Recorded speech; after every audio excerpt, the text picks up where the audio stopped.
hear me?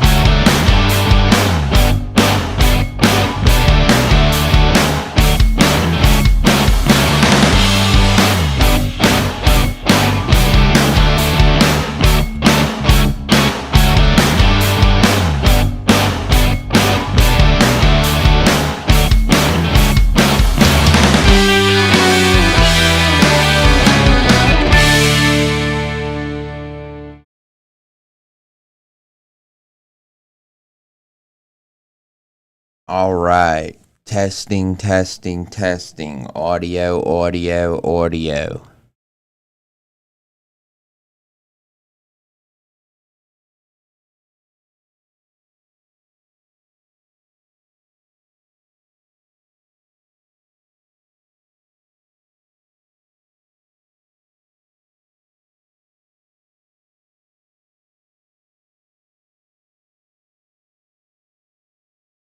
All right, that's not bad. That's what we want, right?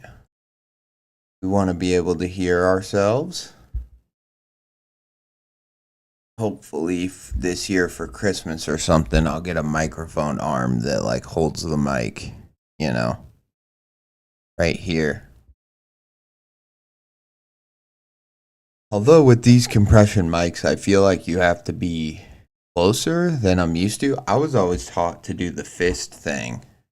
But sometimes I feel like if you do that, it's not quite good enough.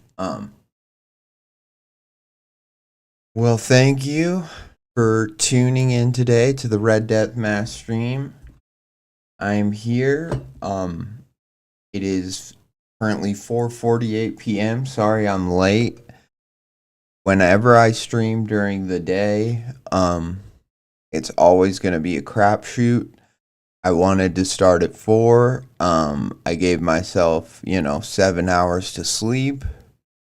And I was hoping that I could get started by 4. It didn't work out that way. It's 5 o'clock now, but now we're ready to get started. So I apologize if anyone has been waiting. I scheduled the broadcast this morning, and I was going to maybe even try to stream this morning before I went to bed, but it was a doozy last night at work, and so I decided, you know what, I'm just going to go to bed and, try to get a few deep hours of sleep and then wake up and stream right before I go to work, and then have a good stream, good fast stream, and a good night at work. And so we'll see. This is the first time I'm streaming at this time, so hopefully we can still have the same energy level, still have the same amount of fun. Hopefully I can still get through a good amount of stories. And yeah, we're just going to see how it goes. So thank you for checking out my stream if you are, or if you're watching the VOD after the fact. Thank you for that. I appreciate you. You are welcome here. I am honored that you spend any of your time listening to me read and talk about stories. It is an honor and a privilege, so thank you. Today on the docket, we have the Watchtower, Part 1, from Odd-Dentist 6189. Watchtower, Part 1. And then also the name of the chapter. This will just hint you about what the story's about. Part 1, The Missing Woman, which I love. You know me, I love a good mystery. I love a good, detective fiction. We've spoken a bit about it on this channel. It's one of my favorite types of, media in general. I love police procedurals. I love, detective mysteries, unraveling, pulling the strings. And it's something that I feel like creepypasta plays around with, but not a lot of creepypastas really, because I feel like you could still be, and not even a creepypasta, but just horror. I feel like a lot of horror, you can still be a full-fledged horror and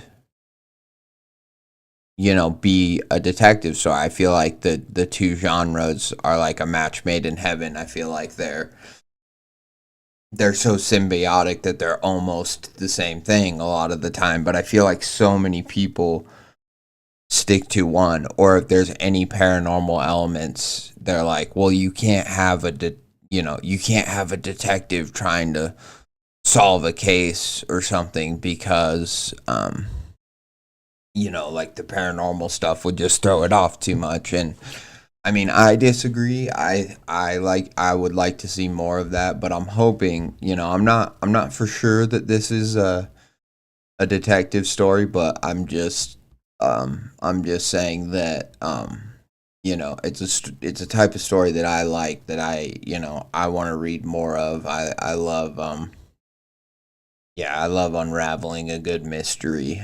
Who doesn't, really? I think in a lot of ways that's why we read any story, is to just see what happens, right? We get invested in the characters, the setting, the people, places, and things, and we want to see how it turns out, right? So in some ways, I feel, and I remember kind of debating this in school or whatever, but like, is every story a mystery? Is every story a mystery, right? Does some stories, they have they're gonna have some element of information that a character doesn't know, or that we as the reader don't know, that we want to figure out, right? So where is that line? Where does it turn into a mystery, and where does it turn into some other type of fiction? um but just something interesting to think about. But that story one is the Watchtower part one. I'm looking forward to it. I don't know for sure if I'll get to part two, but it won't be on today's stream if I do. But let's just get into part one and see what that has to offer. Then next we have Gift or Curse from General P123. Um, from Creepcast Submissions. Oh. No, we don't want to do that. This person commented on my post calling for stories, and one of their stories was either deleted, and there's a lot of reasons why that could be, but this one wasn't. And so we're going to read this one, and I hope that, and it's just a short one.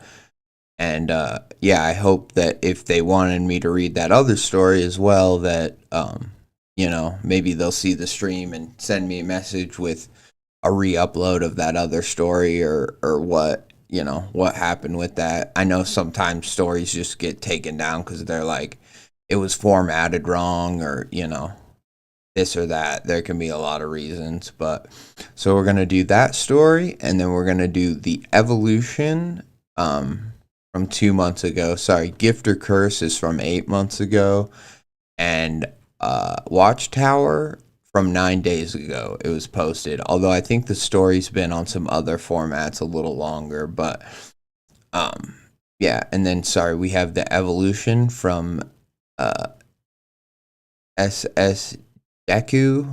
I'm probably just gonna end up calling them Sudoku, because yeah, I don't know. It's so close that I feel like I'm gonna make that mistake. But we have the evolution, another relatively short story. And I want to do this because I think short stories can be really good too. But I always want my streams to have some variety in terms of the length. I don't just want every story I read to be a multi-part series, and each part is a lot of words. I think that there's room to have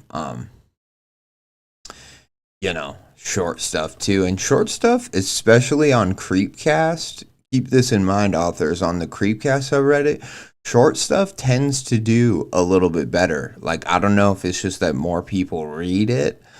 But I would encourage anybody who's starting out, if all you have is just a simple concept and you don't really have much, like in terms of like characters or like a full narrative, maybe just, create a short little story that just explores, someone coming into contact with this idea that you have, and you don't have to waste a lot of time developing the characters or anything, because that short story might do better. And then once you post it, and if people are like really interested in the concept or the monster or the whatever it is, then you could just do a continuation of it. But then you already have some interest generated in your thing. And I think, watching the Creepcast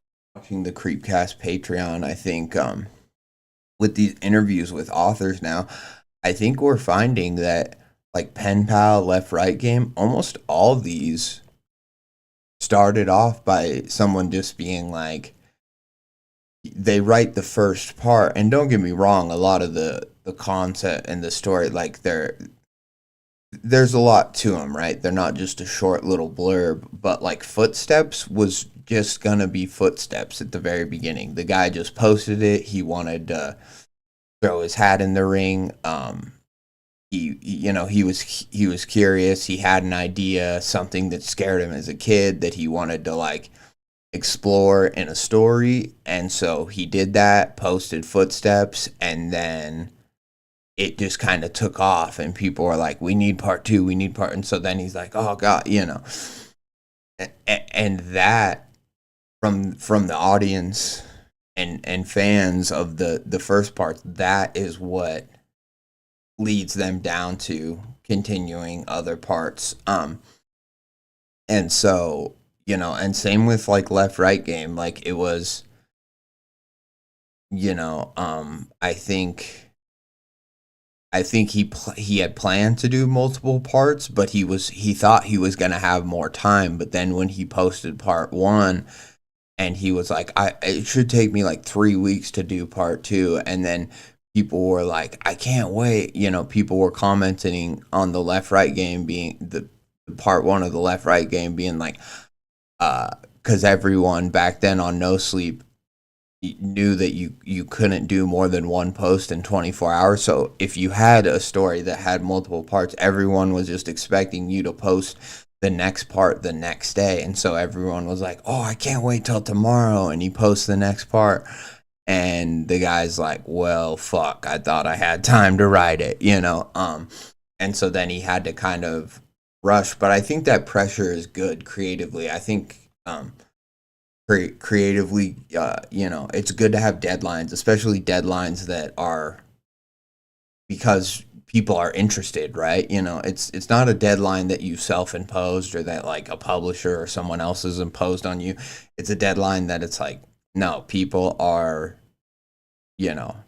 seething, they're fiending for the next part of your story, and that's a good problem to have. And so I just maybe encourage writers and people to just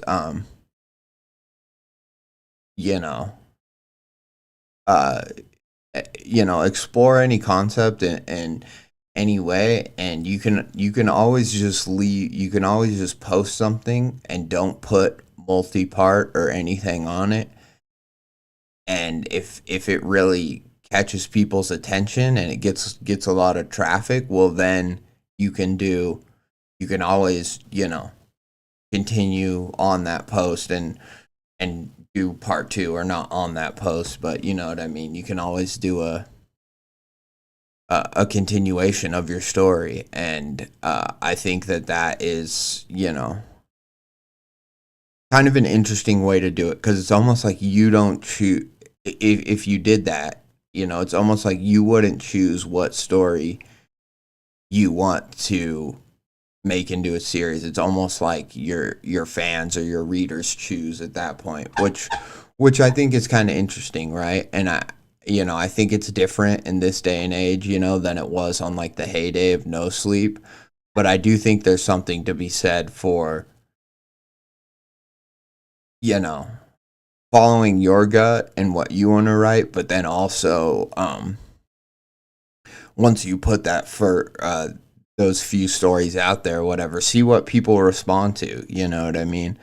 and yeah, and then respond back, you know. I think that that's cool. So anyways, last story from 3 months ago, I took in a stray golden retriever. He wasn't a dog from any shift. Oh god, man. From any shift 2269.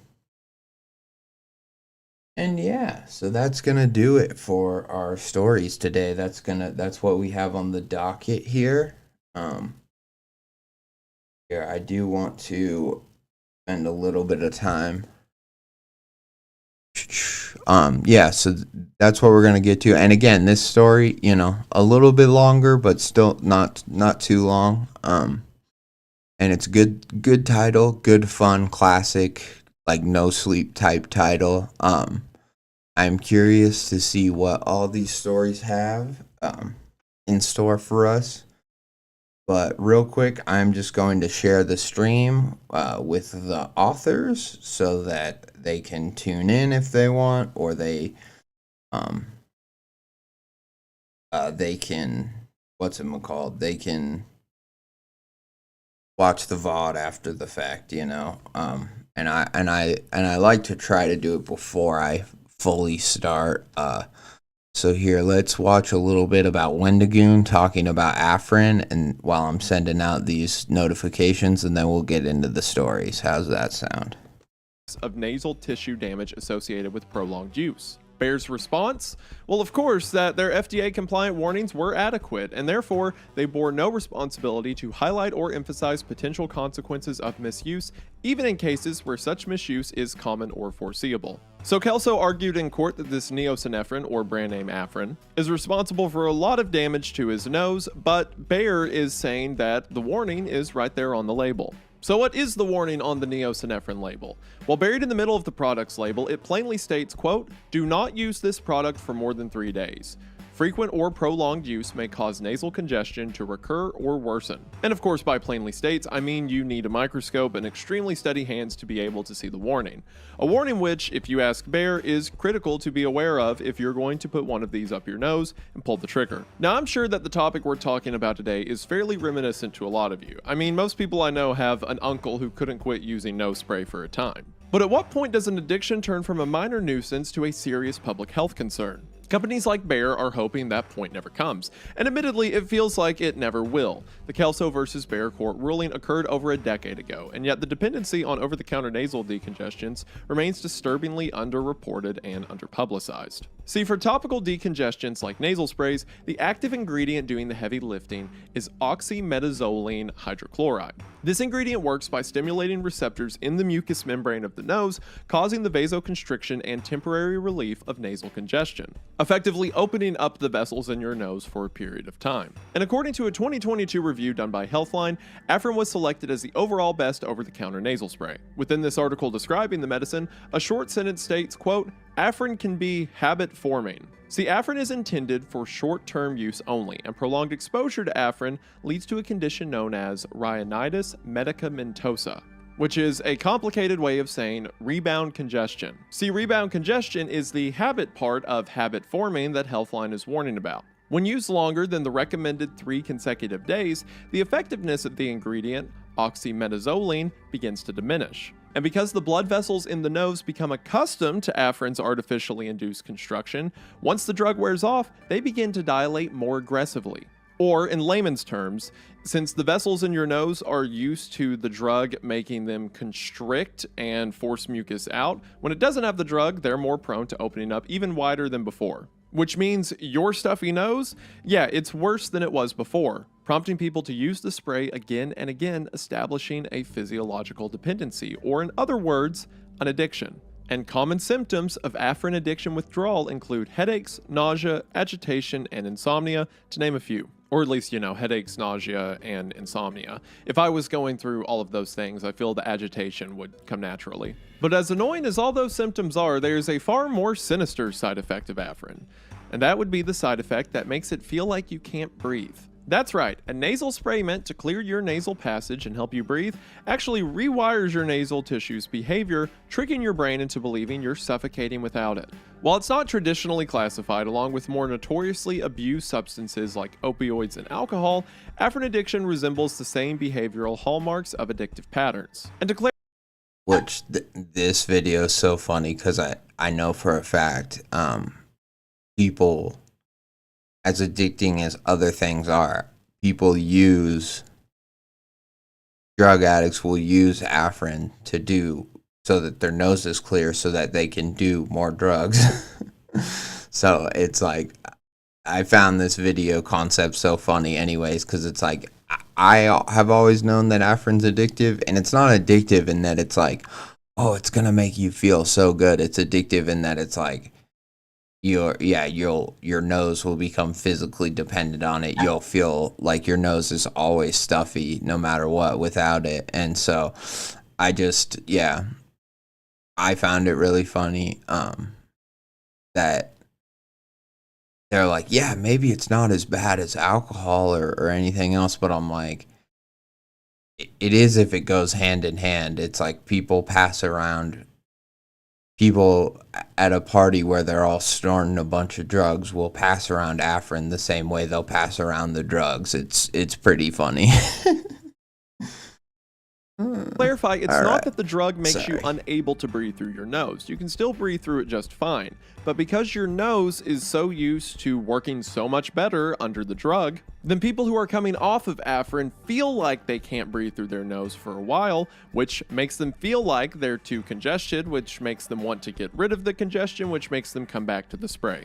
To give you an idea of how damaging these effects can be, a clinical case report published in 2024 documented one of the first formal diagnoses of oxymetazoline use disorder, or Afrin addiction, in which a 44-year-old woman had used Afrin multiple times a day for 20 years. 20 years straight of shoving nose spray into your nose. Because one day you just had a little bit of congestion and wanted to get rid of it, and then you continue to do that for 20 years straight. At some point, you have to be a little impressed. I don't think I've ever been committed to anything that much. I think if I just had to go 20 years straight to breathe through my nose, I would just quit doing that. There's a dedication to that level of addiction. I respect it. See, this case outlined not only the physical symptoms consistent with rebound congestion, but also psychological distress, withdrawal anxiety, and compulsive behavior surrounding her use of the nasal spray. This woman had begun using Afrin in 2003 for allergic rhinitis, or in other words, hay fever. The woman then developed rebound congestion, which progressed to oxymetazoline use disorder. As of the date of publication of the case report, the subject was still receiving care at a residential addiction treatment center and is, to the study's knowledge, the first reported case of oxymetazoline use disorder lasting 20 years. And that's the thing. We don't even know how prevalent the addiction truly is because, unfortunately, an untold number of Afrin users who are suffering from rebound congestion do not have the resources to receive professional care. And due to the lack of general public awareness, they may not even realize what's happening to them, or the sad reality that they are anything but alone. I mean, like I said, a lot of us probably have a family member who takes Afrin constantly. And if your uncle's been on it for the past couple years, he does not think he has a drug addiction. He simply thinks, I just breathe better when I'm on it, and that's why he's done it every day for, again, several years. Public forums such as Reddit have allowed community building and provide a safe haven where users can share their experiences, but not everyone knows to look for resources like these. In the subreddit r/mildly interesting, one user posted a photograph of, no joke, 45 empty and partially used Afrin bottles they found in their spouse's purse. Not the medicine cabinet, not the trash can, in their purse. Once again, 45, that's dedication with a purpose. The conversation that followed prompted displays of sympathy, empathy, and many confessions from Reddit users of their own failed attempts to quit. And when it comes to Afrin and other nasal sprays, this is sadly a common thread. Dependence on oxymetazoline often develops under the radar, both for the user and their healthcare providers. What begins as a benign remedy for a seemingly acute congestion slowly develops into a compulsion bolstered by the rebound cycle, easy access, and minimal regulation of the drug. That last user was hard to find, and I get it because I have 2 Reddit accounts too, but it's like some people comment on my post and they're like, here's my story, and then I click on it and it's under a different Reddit name, or, whatever. And so sometimes it can be a little tricky to find, you know, how to message them, or, to message the right account. So, all right. But that's enough learning about Afrin and people getting physiologically addicted to it. Yeah, don't use Afrin more than 3 days at a time. And even if you're sick, and you need to use it to be decongested, like, use it once, and then the next day use some other type of decongestant, like, or use an allergy medicine. All right, so here we go. That's not what I wanted to do. Let's get right back into the story, or not into the story.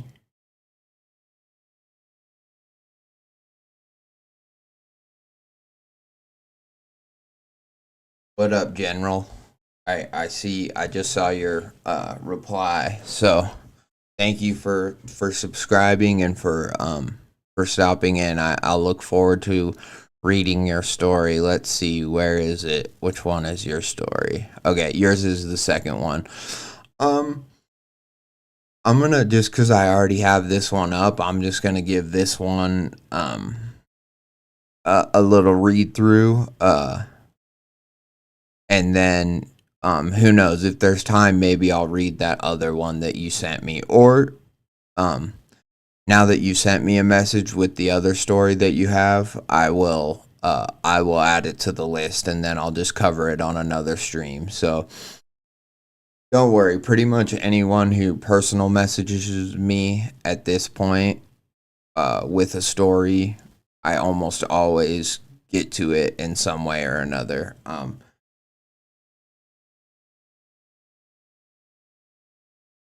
Because yeah, that's the whole point of my channel right now, is to just cover new stories and stuff. So, all right.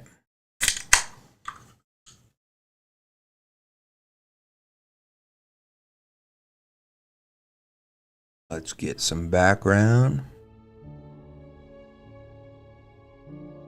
All right, let me know if the music is too loud. It's pretty quiet though. I guess maybe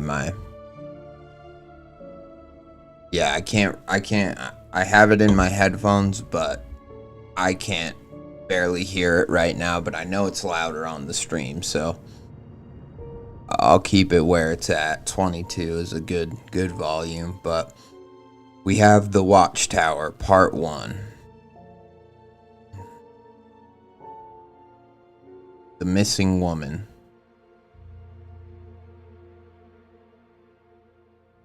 I'm struggling to find the proper start to this story. It's hard to pinpoint exactly when everything started. Memories aren't always linear, and I can't help but feel like I'm piecing together a puzzle made of wrong pieces. Cool, thank you, General. I appreciate you in the chat.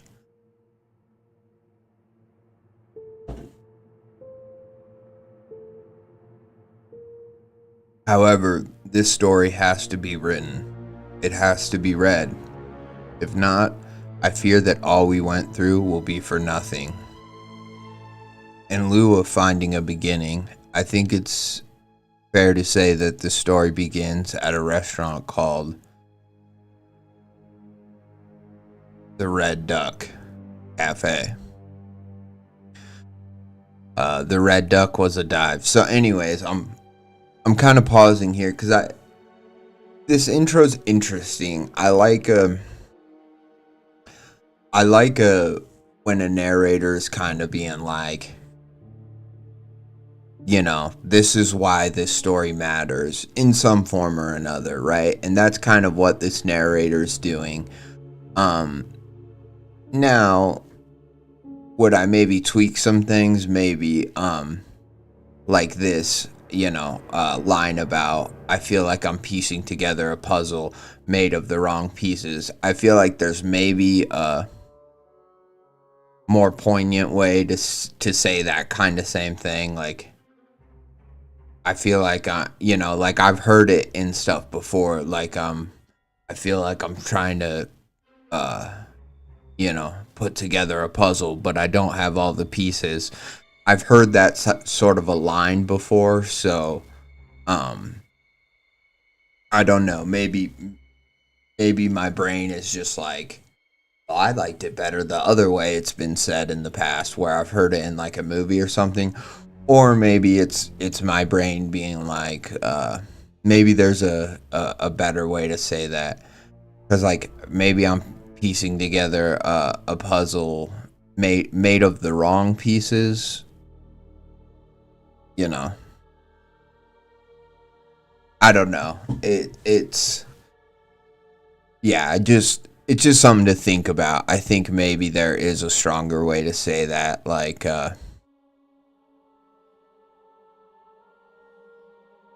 but the something about like but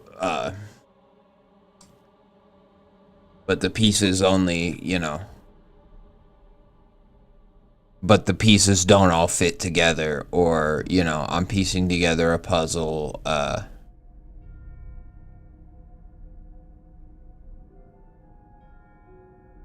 but I have pieces left over, something like that. Because at this point we can assume that the story has happened, so maybe something about like, I've pieced together a puzzle, but there's so many extra pieces left over, kind of thing. Like, being like, I thought I have a full picture, but actually because I still have these pieces left, I think the picture's full. But then, I don't know. Anyways, just something to think about. Not super important. But then also, this line here of like, in lieu of finding a beginning, I think it's fair to say the story begins at a restaurant called the Red Duck. Granted, we know nothing about this story yet, other than there's maybe a missing woman. I just don't know if I fully like the line of like, because in lieu of finding a beginning means like, instead of finding a beginning, but then they say, I think it's fair to say that this story begins. So they're like, in lieu of finding a beginning, this story begins at a restaurant called the Red Duck. Yeah, I think that they should say, like, in lieu of finding a beginning,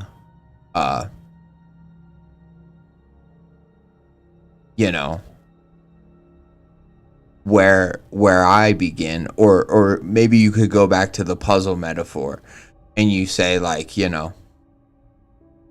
the first piece of the puzzle I found, or just something like that, or the first piece of the puzzle, was a restaurant called the Red Duck Cafe. There, interesting. It gives us a setting, right? We know, like, this is the first part of the story. The setting is the Red Duck Cafe, and boom, and it is a piece of the puzzle, right? Like, that's a pretty important part. Who, what, when, where, why. It's the where. So, I think that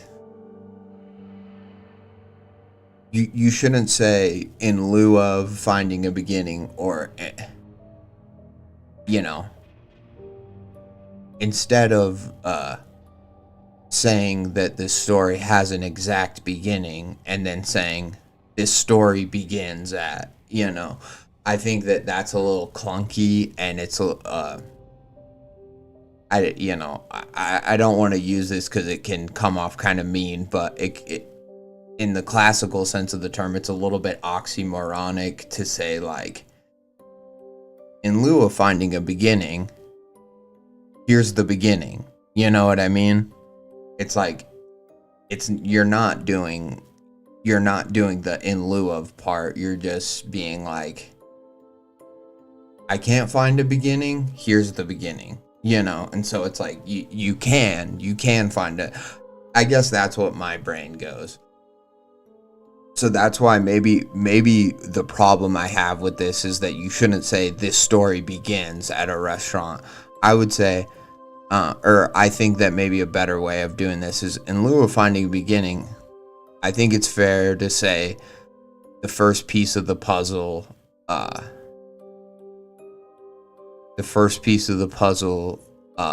that came to me or that found me or something like that was a restaurant called the Red Duck Cafe. I feel my story will be flamed into oblivion. Well, that's okay, dude. General P123. I never try to flame stories, just so you know. I haven't had a full-fledged crash out yet. But I always just try to be constructive, and everyone starts somewhere. So if you feel like I'm being critical to a story and you're like, well, this story's a lot better than mine's gonna fucking, blah blah blah, I would say hang in there and don't worry, because every story has stuff. Hey, I'm the author of I Took in a Golden Retriever.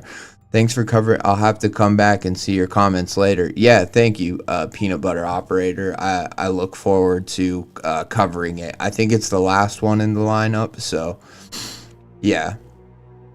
But yeah, never never worry, because I just try to be constructive, and ultimately, I think some stories, like, if they have a simpler level of writing or, anything like that, it's like, sometimes that's just more fun, right? So, I'm not as, like, hypercritical, because I'm just, like, I feel like this story's meant to just be, like, a conversational internet post. They're not really trying to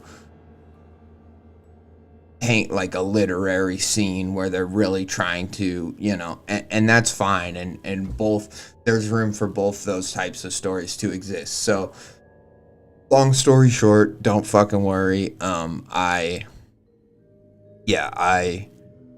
try to treat every story with respect and be constructive, and also just have fun, right? The point is to have fun reading these. So yeah, no sleep kills any authors because of their weird rules, so new authors have to grind their way to success. Yeah, exactly. And that's why I like, Creepcast and Creepcast submissions, and I like the less rules, and also I just think that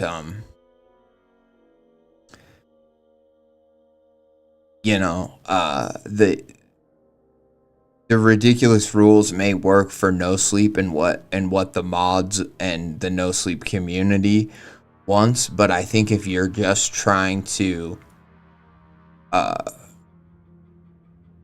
have a place for internet horror, I think it's way too strict. I think, why do you need all these rules? Some stories can have a character's full,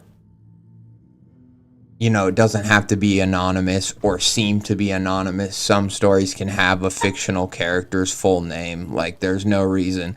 That sort of a rule is silly. We know it's a fictional character, and they're like, well, it's supposed to appear like an anonymous post, and it's like, who gives a fuck, So anyways, that's my piece, though. If you want to watch some of my earlier streams, and I go on extensively about no sleep and the issues with it. So anyways, in lieu of finding a beginning, I think it's fair to say this story begins at a restaurant called the Red Duck Cafe. The Red Duck was a dive.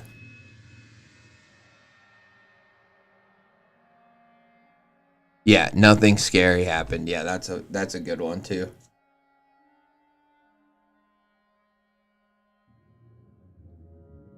As if whatever. There's so many stories I've read where, they're like, but there was a skinwalker following us, and I'm like, so you just use the word skinwalker, but they didn't actually build any like horror or tension.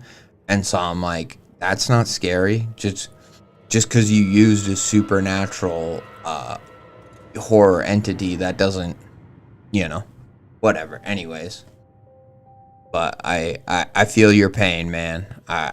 You are welcome here. The Red Duck was a dive. It survived off of a steady stream of locals with an inclination towards alcoholism.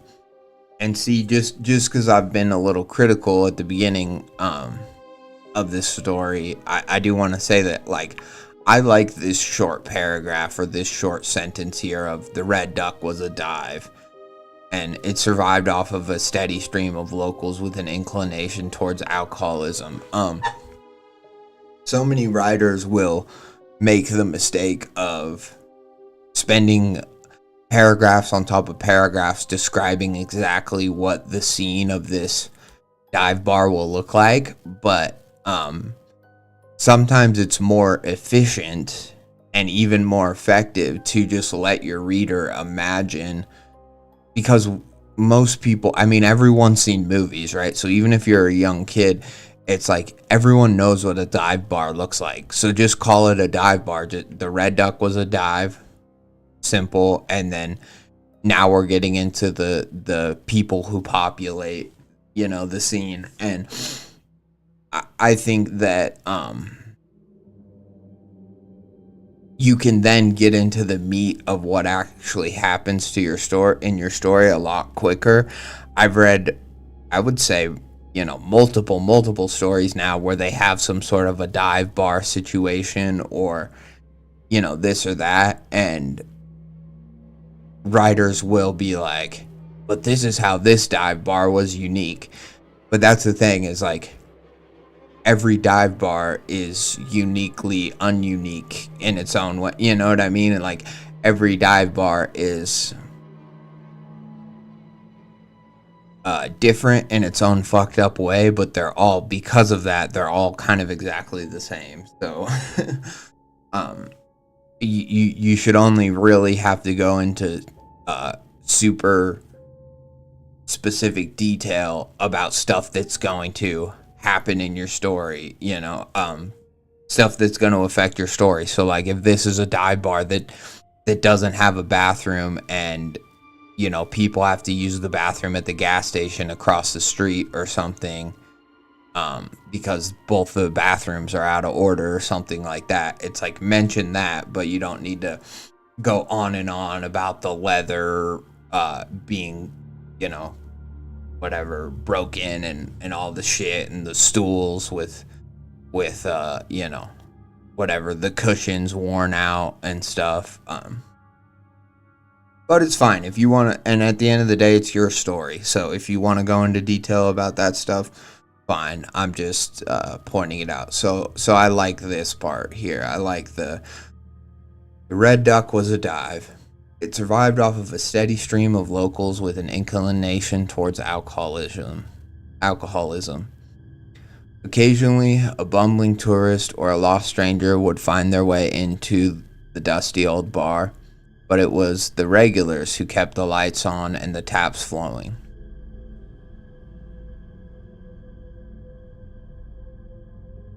The only mixed drinks that were served were the kind with the recipe in the title. Tap beer was $2 at happy hour, and the entire place smelled like frying oil and cigarettes. I feel like you could just say fry oil or cooking oil. Frying oil, I don't know, maybe it's just me or my specific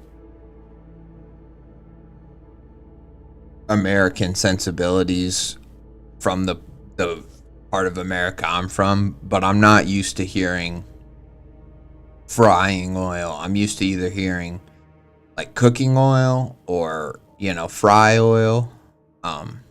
Anyways, doesn't matter, not important again, but just something that I noticed.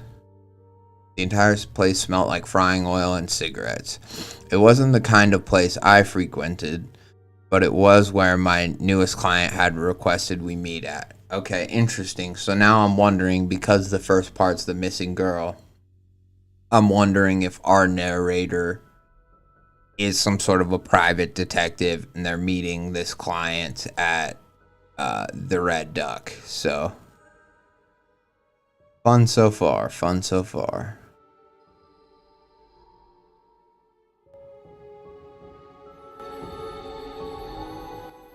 Sorry, I just could not hear the music at all. I was like, is it actually playing?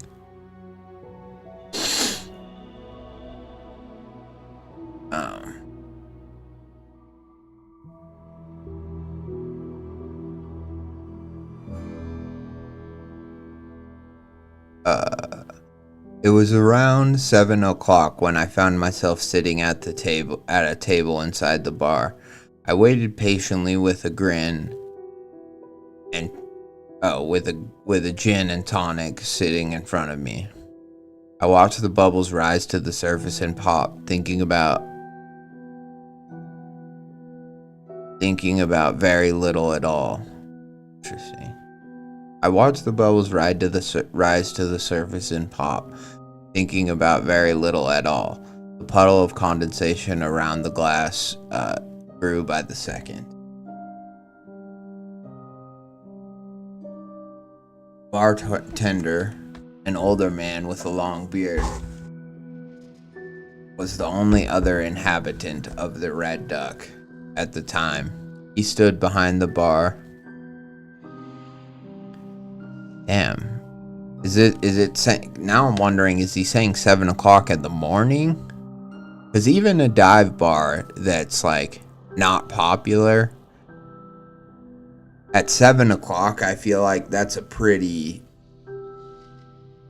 If it's 7 o'clock at night, that's, this bar should not be open if this is the only guy in it at 7 o'clock, even if it's a weeknight. Was the only other inhabitant of the Red Duck at the time. He stood behind the bar, cleaning the glasses, wearing a rather bored expression. In the background, an old Johnny Cash song played on the radio. Well, I like that. Color me impressed. I'm a pretty big Johnny Cash fan, so I think when you evoke music in your stories, I think, I don't know, people just kind of tend to, I don't know, it seems like it's never the artist or song I would pick for a scenario. They're always like, I don't know, heavy metal played on this or that. And it's not that I don't like heavy metal. I listen to it a lot at work and stuff, but I like the Johnny Cash playing in the background. Johnny Cash is the GOAT, king of country, baby. Don't let anyone tell you different. And he was an outspoken prison reform advocate. I think it's very important to remember that.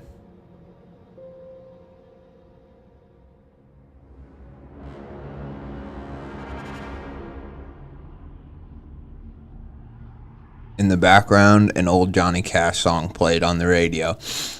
I know, they shouldn't, this line is fine, but I almost wish it said what song, because I'm just such a big Johnny Cash fan that I'm like, I wonder if it's Big Iron or, whatever. But anyways, doesn't matter. When the door opened, a tall, dark-haired man walked into the bar. He glanced around with his hands in his pockets before his eyes fell on me. He walked up to my table without any hesitation and sat down. You must be Alvaro. Oh, you must be Alvaro, I said as I offered my hand. He shook it. Call me Varo, he replied with a half smile. His voice was rougher than I expected from a man his age. He couldn't have been older than 35. But his voice was harsh and weathered, like the voice of someone much older and rougher. Sorry, didn't it say... Oh, a tall, dark-haired man. For some reason, I thought it said gray-haired man, and I was like, damn, 35 with all gray hair? But, I mean, that's totally possible. I just, for some reason, I pictured, yeah, a tall, dark-haired man, okay.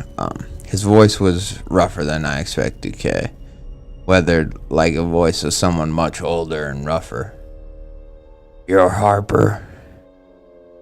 And if his name's Alvaro, should he have a Hispanic accent? I don't think I can really do a rough Hispanic accent. Like, I don't think I can do that well, so I'll probably just do, You're Harper. You're Harper. He asked. He asked when I failed to introduce myself. That's me, I replied. Thanks for meeting me, Varro said as he stretched lightly. I know it's late. I work odd hours, he explained. That's the thing, is 7 o'clock late? I guess maybe it's late for like a business meeting, but they're meeting at a bar, so I'm like, I don't know. I'm just 7 o'clock. Right?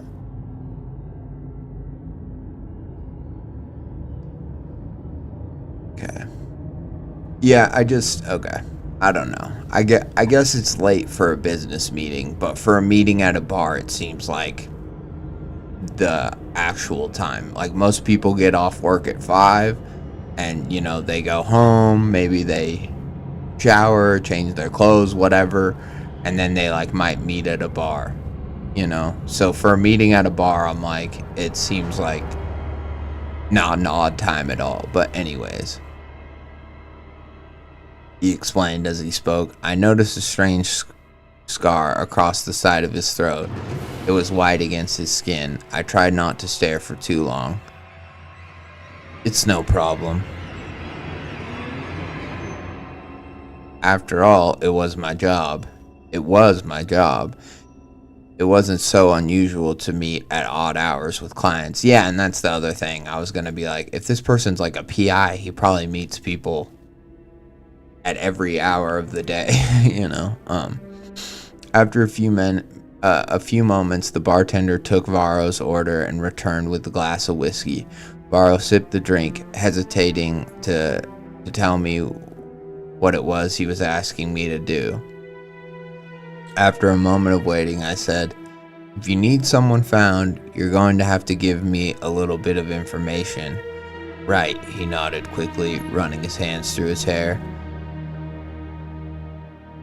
He seemed a bit nervous, but I had to remind myself that not everyone is talking about people disappearing. Sometimes it's hard to talk about. Varro finally met my eyes and asked, you like Phoenix? I shrugged. So he was a small talker. Great. It's better than a lot of places, I said with a tone of passiveness. I don't really have much opinions on Phoenix. It was hot. There were lots of people. What could I really say? Varro nodded in response and sipped his drink. I hoped that the whiskey might help him get to the point. What kind of cases do you typically work on? He asked after a moment of pause. Minor things mostly, I admitted. Cheating wives, husbands with second families, that sort of thing. Sometimes I'll work on a missing persons case, but that's rare. Being a private investigator was hardly as glamorous as it seemed on the big screen. Varro hesitated for a moment before saying, have you found anyone? Like someone who went missing? I nodded. Yeah, I said. A couple months ago, a family hired me to find their son. I found him living with a bunch of other kids in some trap house outside of town. Before that, I was hired to find a man's wife. She was across the country, living with an ex-boyfriend. How do you find them? Phones, usually. They can be tracked easily, but sometimes people ditch their phones if they don't want to be found. Then what do you do? I have access to their personal computer. If I have access to their personal computer, I might be able to narrow down the places they would go. People are pretty predictable for the most part. What if you can't use their computer? I have my ways, I said with a forced smile. After years of doing what I did, the idle job talk was tiring. However, if I wanted Varro's business, I needed to make him feel comfortable. Varro didn't return the smile. Whatever his situation was, he was clearly upset by it. Sweat beaded on his forehead as he continued to tap his fingers against the whiskey glass in a rhythmless tick. Most people have a handful of locations that they would consider disappearing to, I offered. A vacation spot or a town they lived in before. Like I said, people are predictable and they're messy. Usually people slip up by paying for something with a credit card or contacting someone from their old life. What if someone was taken? What if someone was taken? There was an intensity to his expression that led me to believe this was no longer a hypothetical.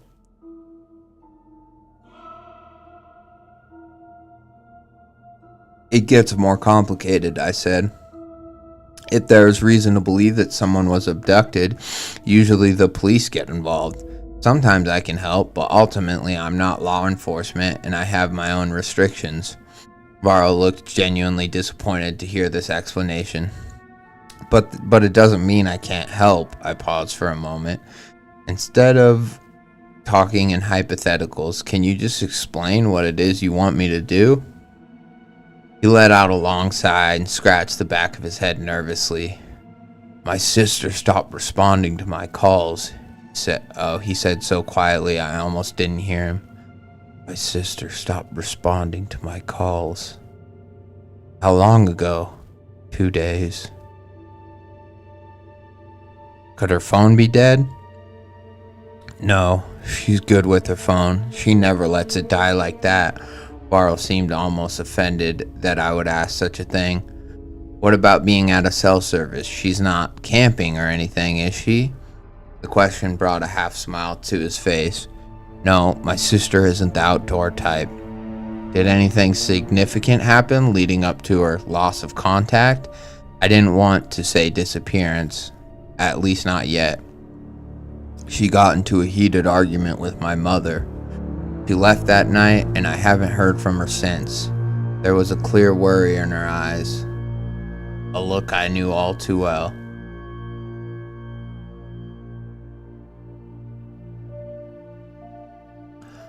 Are you asking me to find your sister? Varro hesitated before saying, I am. I need some information from you in order to do what I do, I said. Let's start with her name, her address, and a cell phone number. I sat with Varro a few hours at the Red Duck, learning about his sister, Luciana Delgado. So he's Alvaro Delgado. Okay, so they're in Phoenix. So at this point, I think it's safe to say that they're definitely, Hispanic people. They're definitely, but that doesn't mean they'll necessarily have accents. So since I started with not doing an accent, I'm just gonna continue. But sometimes I try to give characters a little bit of flavor like that. But I just want to say, since I have paused here real quick, here I'll pause the music too. I do really like this. I like this setup. I'm interested. I like the Red Duck. I liked the setup with the bartender. And again, I don't know how they're the only two people in the bar at 7 p.m. on any night, whether that's a weeknight, weekday. It's like, yeah. But anyways, that's not really fully the point. But I like yeah, I like. Oh,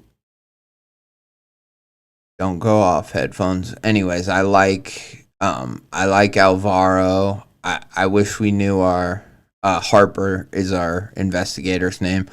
I like Harper. I'm curious if Harper's a man or a woman. It hasn't fully said yet, and I feel like the name Harper could go either way. Um, but yeah, I'm interested in this. I think this is a fun setup. I think this is a fun way to start, a mystery to start with the meeting. And since our detective is our narrator, I think it makes sense to start here. And yeah, I'm in. I like this type of a story where there's a clear goal. The clear goal is finding Luciana Delgado, and you know, perfect. I love it. Okay. Jesus Christ, I fucking.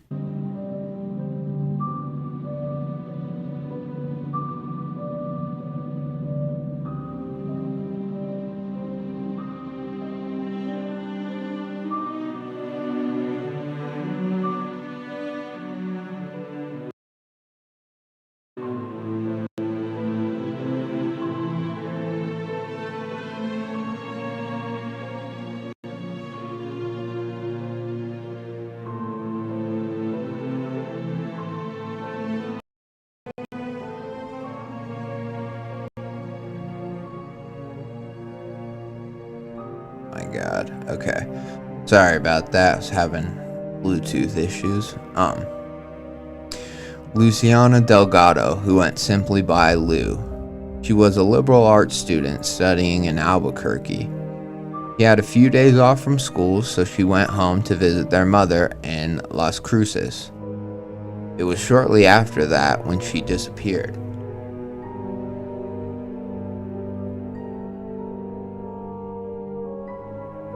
We'll be in touch, I said to Varro as we walked out of the Red Duck together. When should I expect to hear from you?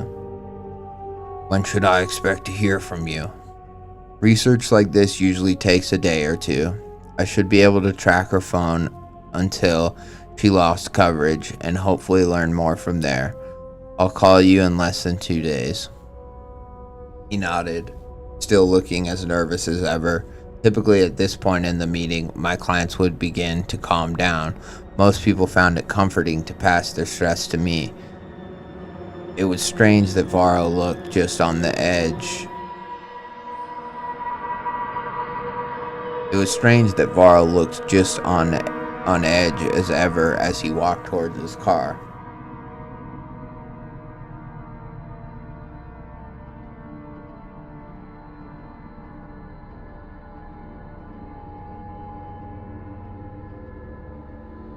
It was strange that Varro looked just on edge as ever as he walked towards his car.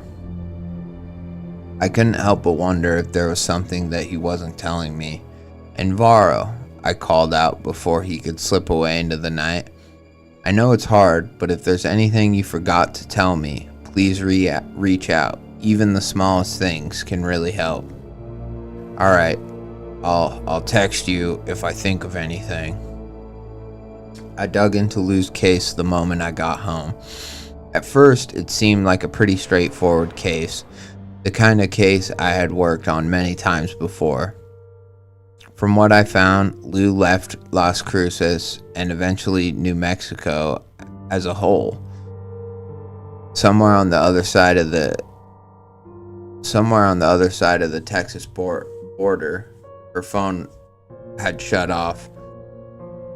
However, just before it lost signal, a singular call was made.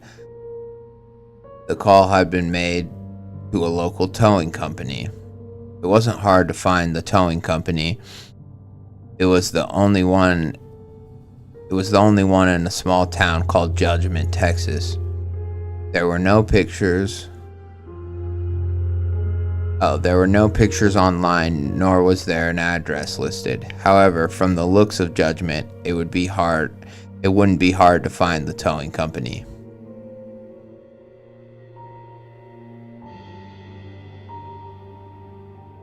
I walked into the Red Duck only to be met with the familiar smell of stale smoke and spilled beer. The bearded bartender gave me a quick glance before returning to his glass cleaning.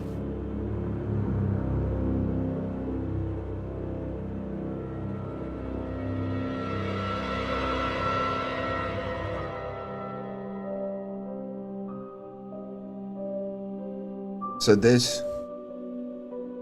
I'm a little confused here just because it made it seem he's like, I dug into Lou's case the moment I got home. So now he's at home. He figures out all this stuff about it losing signal, the call made to a towing company. It wouldn't be hard to find the towing company from the looks of it and judgment. I think what would help my confusion is like the next day I walked into the Red Duck only to be met with the familiar smell of stale smoke and spilled beer. Quick glance before returning to his glass cleaning.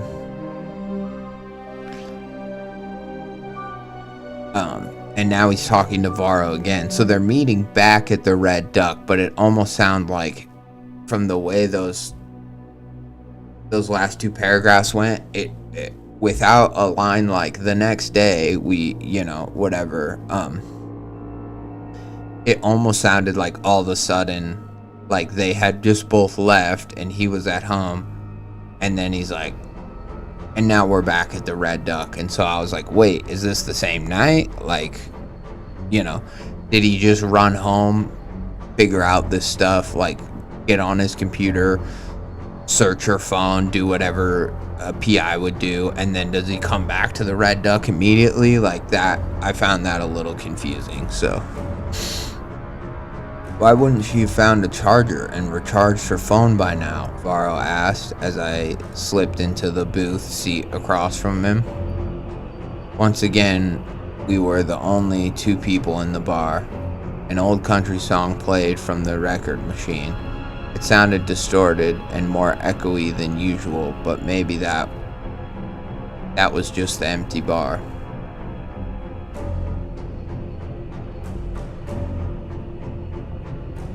See, now that the bar is empty 2 days in a row, it's giving me sinister vibes. It wasn't at first, but now I'm wondering if like this is some sort of a purgatory situation, or it's the bar is fucking, there's something supernatural going on. You know what I mean? Just because I get it that it's a dive bar, but dive bar doesn't, see, that's the thing. I don't know if people realize, like, dive bar doesn't usually mean empty bar. I feel like empty bar is, yes, dive bars are not usually packed, but they're not completely empty. There's always maybe some people playing pool, or maybe just a few stragglers, a few regulars. And the way it sounded at the beginning, how it was like a steady flow of alcoholics, blah, blah, blah. And now I'm like, with that description at the beginning, why is it always empty now? Like, what is going on that's making the bar be empty? I don't know, but maybe it was just the empty bar. I don't know, but the phone hasn't been turned on since she called the towing company. I think it would be safe to assume that she had car problems and had to get a tow. Likely, she's still in Judgment. It's just a little east of the Texas border. It looks pretty remote, about an hour off the interstate, so it's possible she hasn't been able to charge her phone. Varro gave a short, stiff nod. He looked even more uncomfortable than when I saw him before.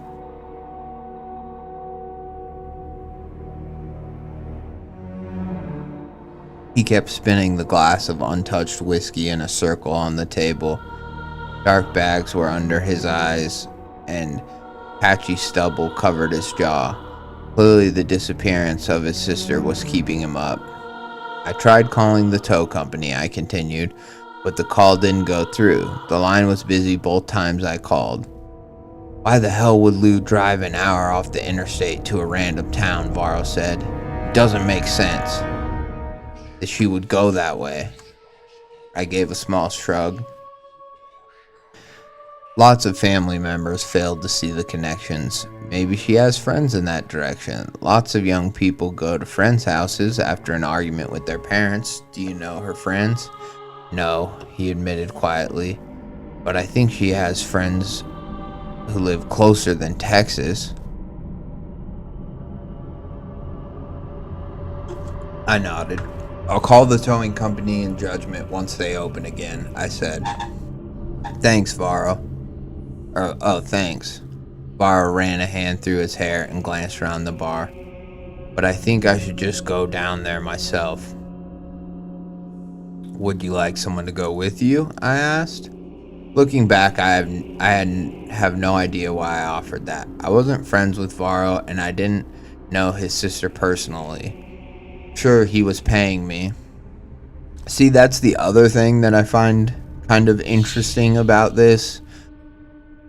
Now we get the information that Varro is paying Harper, but from their first interaction, they didn't mention payment once, and unless like it's something they talked about on the phone before they even met at the bar the first time, I'm just like, I was kind of wondering, like, is he just doing this pro bono? Is he, like, kind of what's going on with that? Like, he's a PI, so I would assume he's getting paid, but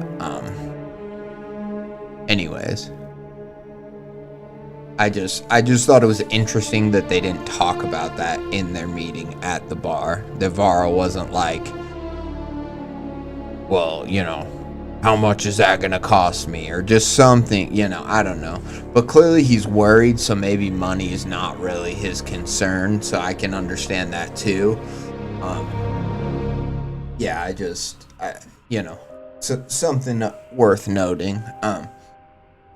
Looking back, I had no idea why I offered that. I wasn't friends with Varro, and I didn't know his sister personally. Sure, he was paying me, but I was a private investigator, not a bounty hunter. Oh, okay, yeah, not a bounty hunter. I rarely traveled with clients.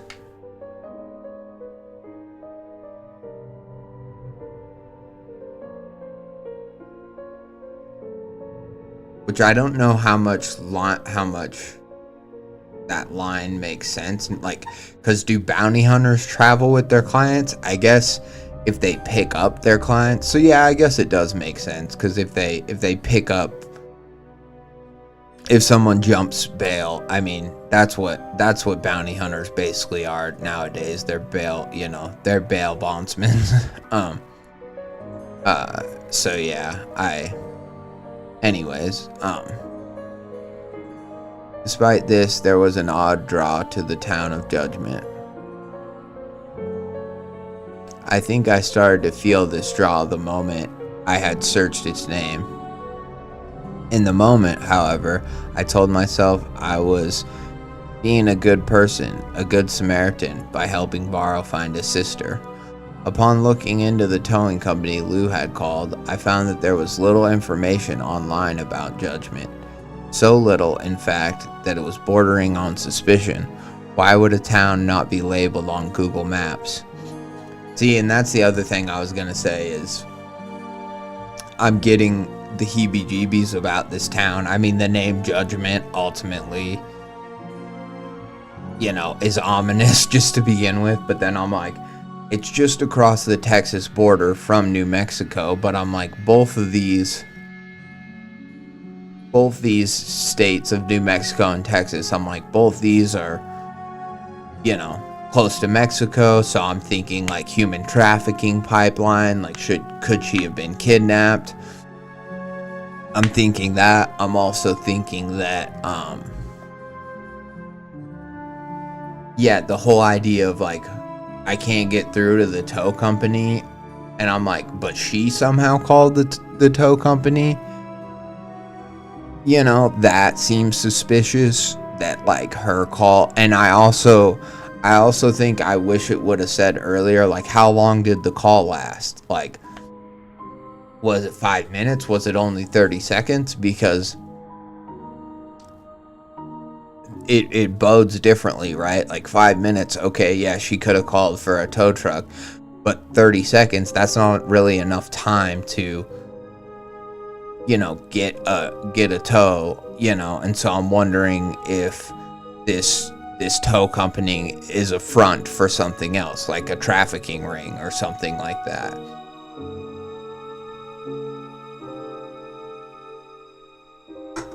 And then yeah, the town's now not on Google Maps. Now I'm getting really worried. And then also I'm wondering, like, is this gonna be supernatural? So I'm wondering, like, well, maybe the town's not on Google Maps because Judgment, is some sort of ethereal, like, ghost town or whatever.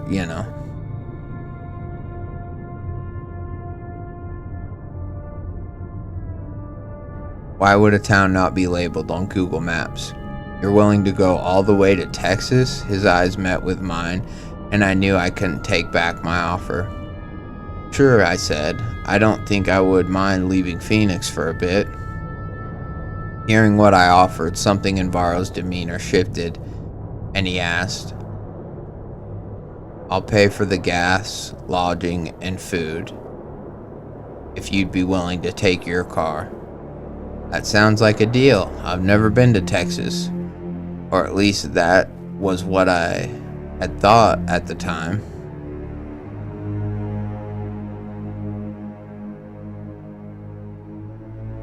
Sounds like a deal. I've never been to Texas. Or at least that was what I had thought at the time. Less than 24 hours later, I picked up Varro from a dingy motel on the outskirts of the city. He tossed a black duffel bag into my trunk, and I climbed into the passenger seat. He rolled down the window the second he sat down. See, and now I'm like, why is Varro staying at a motel? Is he not from Phoenix? So, and Phoenix is where she went missing from, because she was at her mother's house that was in Phoenix, I'm assuming. And it said she was like going to school. She was visiting her mother on break.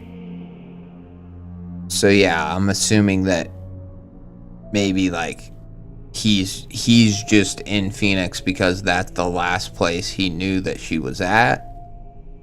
I don't know, but now I'm just suspicious that he's at a dingy motel, He tossed a black duffel bag into my trunk and climbed into the passenger seat. He rolled down the window the second he sat down. I apologized for the lack of AC, and he waved it off, asking if he could light a cigarette. I let him. I had never been a smoker myself, but I didn't mind the smell. Something about it reminded me of a time I couldn't remember. I like that line. That's cool. Something about it reminded me of a time I couldn't remember. Varro let a cloud of blue smoke out of his mouth as I accelerated into the interstate. Although, I don't know, I think blue smoke is just like a poetic choice here, but I'm like, I feel like blue smoke only works to call it like blue smoke at night or like when it's cold, so I don't know. Anyways, doesn't matter. Varro let a cloud of blue smoke out of his mouth as I accelerated into the interstate. Shouldn't it be onto? As I accelerated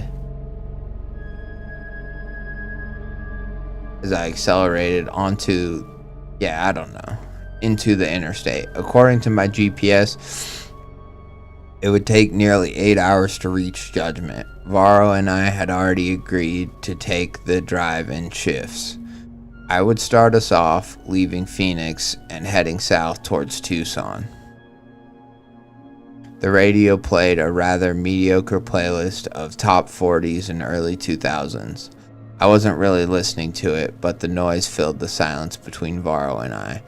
I didn't know Varro well. Outside of discussing his missing sister, we hadn't spoken much. Taking an 8-hour road trip with a stranger wasn't exactly how I planned to spend my weekend, but I was interested to know about what the tiny town of Judgment had held. I hoped we would be returning with Lou by the end of the weekend. What do you expect your sister to say when we find her? I asked. I don't know. He blew out another cloud of smoke. It scattered across the dashboard like fog in a valley. I don't expect her to be happy with me. It's none of my business. But what was the fight between her and your mother about? Varro shrugged. It could have been anything. My mother is a devout Catholic. My sister is a liberal arts student, he said. I smirked. Has she ever done something like this before? No, he said. She has a good group of friends in Las Cruces, from what I hear. She fights with my mother sometimes, but she never just leaves, not like this, and not to a tiny town in Texas. I agreed it was odd. From everything he was saying, it didn't add up. However, I had been investigating for a long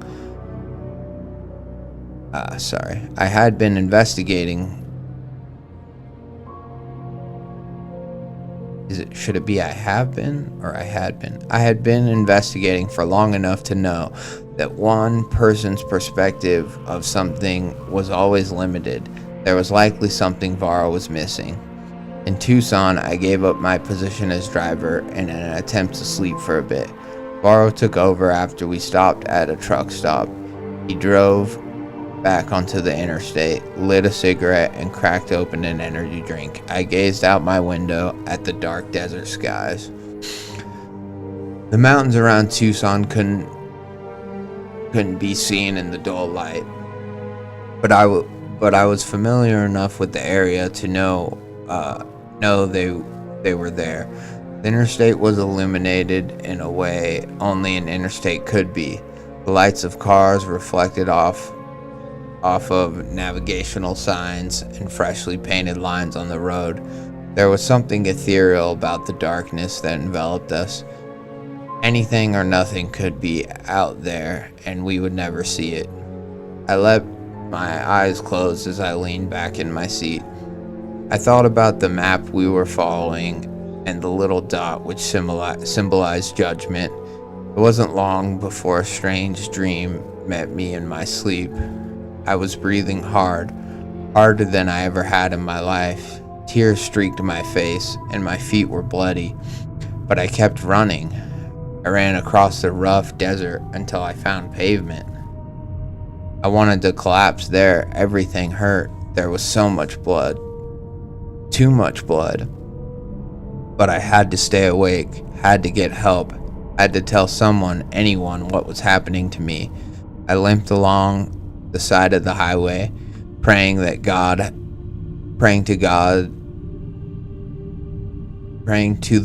that had abandoned me. I prayed for a car, for a savior. I prayed for the blood to stop spilling from my wounds. I prayed for the pain deep inside of me to stop. The bright flash in the distance made my heart leap. Someone was here. Someone was coming towards me. The car approached quickly, sailing through the dark night like a comet through the desert skies. As it approached me, I waved, attempting to flag down the driver. Worried it would fly past me, I stepped farther into the road. The car didn't stop until after it collided with my body. I woke up with a jump. Varro, who had been fumbling with his lighter, looked over at me. Sorry, I said, not knowing if I had been having a dream or simply a memory. It was a weird sensation. I'm going to pull off at the next gas station, he said, ignoring my sudden jolt. Why? We just left that truck stop. Yeah, like 3 hours ago. I have to piss. 3 hours? I felt as though I hadn't been asleep for longer than a few minutes. I considered that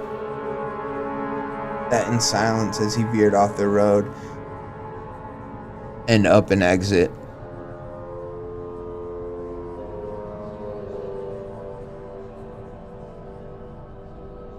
I considered that in silence as he veered off the road and up an exit. So interesting. So this doesn't bode well. Also, the line earlier about cigarettes, smelling cigarettes, and it reminded him of something he couldn't remember. Now I'm wondering if our narrator has a dark past too, where like, you know, maybe in the course of this investigation, they're going to uncover things about themselves. We don't really know any of their backstory either. And at first I thought that was just because, you know,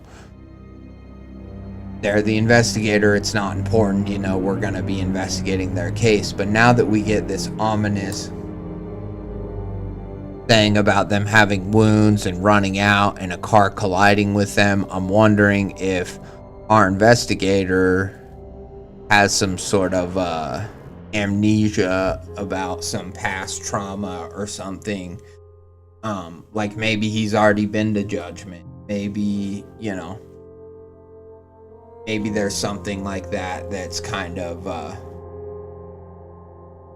you know, that's whatever, kind of fucking eating at him or you know,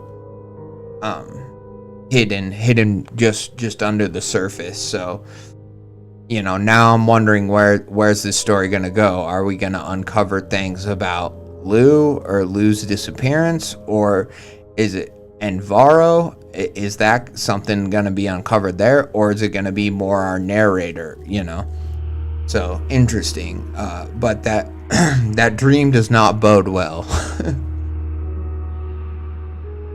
Obviously, it's a horror story, so we can pretty much always expect for shit to go wrong. But that dream, I think, suggests that it's gonna go a lot more wrong than we previously had hoped. I don't know. I will be right back. Give me 2 seconds.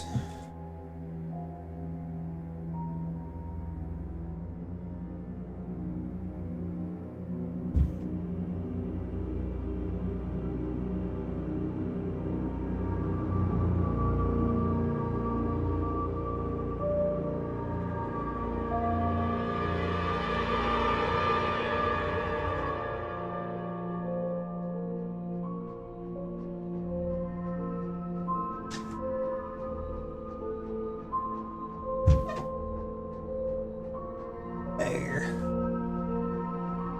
Comfy on the bed. Sorry, I'm just talking to my cat. She's listening to the story too. She told me she likes it.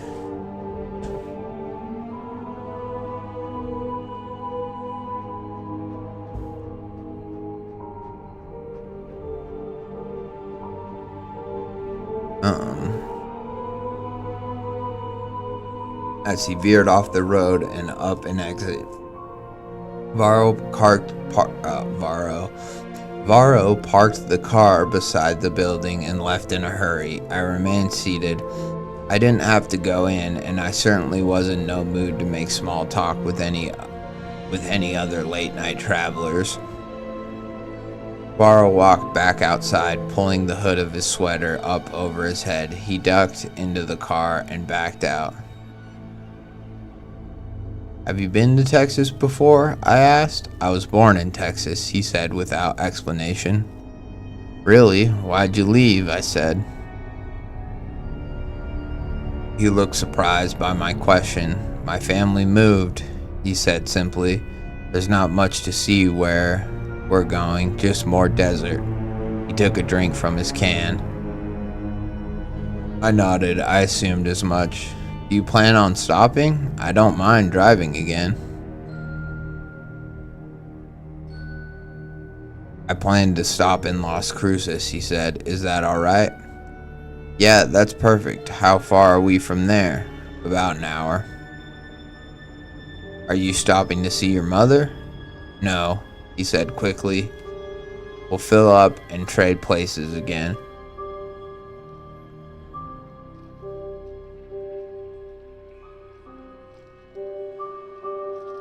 No, he said quickly.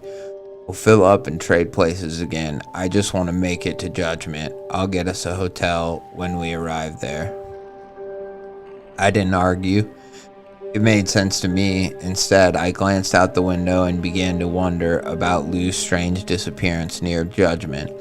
Hours passed. Eventually, we made it to Las Cruces. Varro pulled into the gas station on the outskirts of town. I got out and stretched while he filled up the old car. I walked into the convenience store and bought myself a cup of coffee. The man at the counter stared at me in a way that made my stomach feel strange. As I was attempting to swipe my card, he said, "They know you're coming."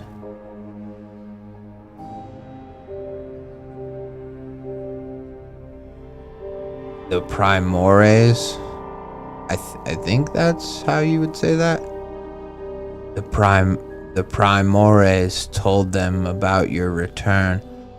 Okay, I'm gonna take that again. Hold on.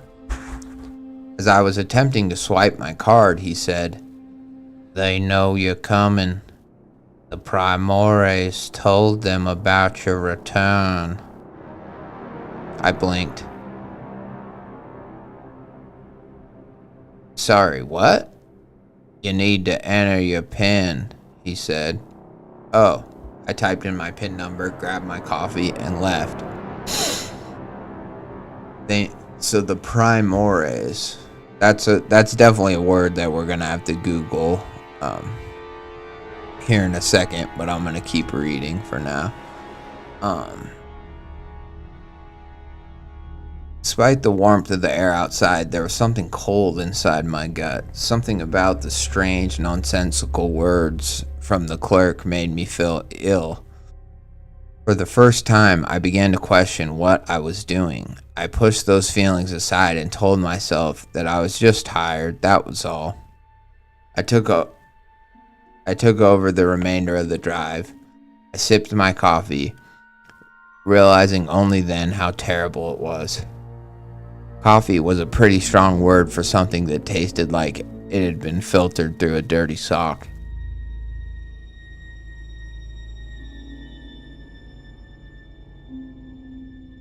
Beside me, Varro reclined his chair slightly and kicked his heavy boots onto the dashboard. I figured he would fall asleep like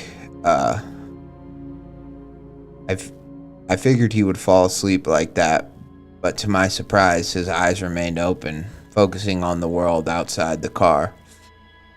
For a while, I drove in silence, assuming that Varro would eventually fall asleep. "How do you become a PI?" "I went to college for criminal justice. I've always been interested in that kind of stuff," I said simply. "After school, I decided to pursue a career as a private investigator. Learning the truth about things has always been important to me." I was careful not to elaborate too much. He nodded. "Did you study in Arizona?"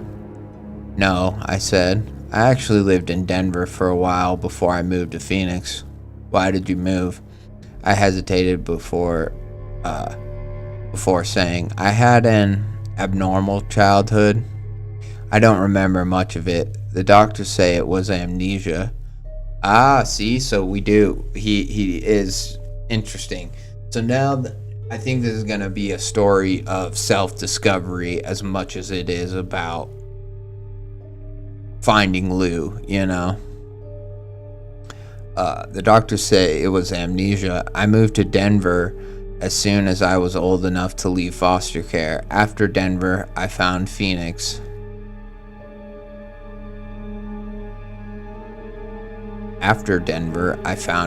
And I guess I've been there ever since. Varro said nothing for a long time. I wonder if I'd overshared. Most people didn't want to hear about foster care and childhood amnesia. It was really a bit of a mood killer. "That sounds like a difficult childhood," he said. He said at last. I could feel his eyes on me as I drove. "Yeah," I admitted. It was weird how the night could make you admit things you would never say in the day. If I couldn't know the truth about what happened to me, then I wanted to at least help others to know the truth. I wanted to at least help others know the truth. So you really don't remember your childhood? Not before the age of about 15, I said. At first, they told me my memories would resurface. But at this point, it's been too long. I don't think I'll remember who I was. I don't think I'll ever remember who I was, where I was raised. Typically, when I thought of the lost time, I felt very little at all. It was so long ago. I often couldn't bring myself to grieve my memories. However, in the dim light of the car, I felt an unfamiliar pressure behind my eyes. It was as if the highway was hypnotizing me to feel. I said nothing more about my past to Varro that night, and he didn't ask anything more.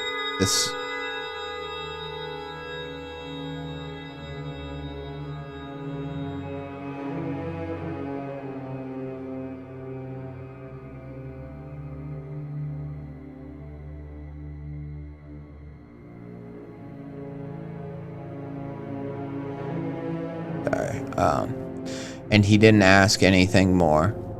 The sun was just a spark on the eastern horizon by the time we made it to the exit for Judgment. So far, Varro was right about western Texas. There wasn't much to see.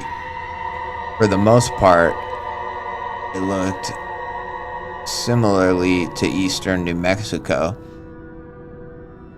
The expanse was rugged hills, small brush covered the ground in many areas, providing cover for all manner of desert wildlife. In the distance, mountains guarded the horizons. The exit leading off the interstate was hardly an exit at all. The mile marker sign had been run over. I only knew where to turn off because of the GPS I had programmed with Lou's last known coordinates. I followed the directions off the interstate and onto what looked to be a country road. However, much like the exit, it was unmarked. If this was a red flag, I wouldn't have known it at the time. I was too busy feeling an overwhelming sense of indigestion. Or at least that's what I thought it was. My stomach churned as sweat began to drip down my back. I need to pull over, I said suddenly. I swerved onto the shoulder of the road before Varro had the chance to respond. I put the car in park and practically launched myself out of the seat. See, I think what's happening here is his body's having like a physical reaction to the trauma. Because I think he's either from Judgment or was in Judgment for a time. I think maybe he was like trafficked. We don't know. He was 15, so his first memory was at age 15, so and I think what's happening is, even though he doesn't consciously remember yet, his body's remembering like this county road and this turn off, and it's causing him to have a like trauma response, which is cool. I like that for a story. I think that your body remembers things, like trauma leaves an impact on you, and even if his brain or mind doesn't consciously remember. I mean, he had that dream where he was running, so clearly he remembers something. Or he's starting to remember, but your body remembers, right? And I think that's a cool... Like, typically, sometimes in movies, it's like... Or in TV shows and stuff, like... people start freaking out, but it's never... It's never so, like... I don't know. It just seems like, people will have these, like, little panic attacks in shows and stuff. But yeah, it's not really so like succinctly put, and it's like it just kind of happens, whatever, when they're out and about or they're doing something stressful and then they freak out. But I like that from the description of his dream and from the way he's been feeling as they get closer to judgment, I like that it's kind of culminating in this this freak out, you know what I mean? Practically launched myself out of my seat. I retched at the side of the road, gasping the car's bumper for support. When I had finished, I found that Varro had gotten out of the car to check on me. He hesitated with a disgusted look on his face. "What's wrong?" he asked. I threw up. For once, I was thankful for the desolate nature of the desert. No one drove by as the contents of my stomach were emptied onto the dusty road. Without a word, Varro handed me a napkin. I accepted it with a nod of thanks and cleaned myself up. See, and I'm also wondering, although Varro seems like a good guy and it seems like his motives are pure, I'm also wondering, like, the fact that he was just staying in a dingy motel in Phoenix, I'm almost wondering if it could all be a trick and he was just sent to bring this guy to judgment. And they knew that if they told him to track this one phone number, that it would lead them to judgment. And so they're like, go hire him, you know.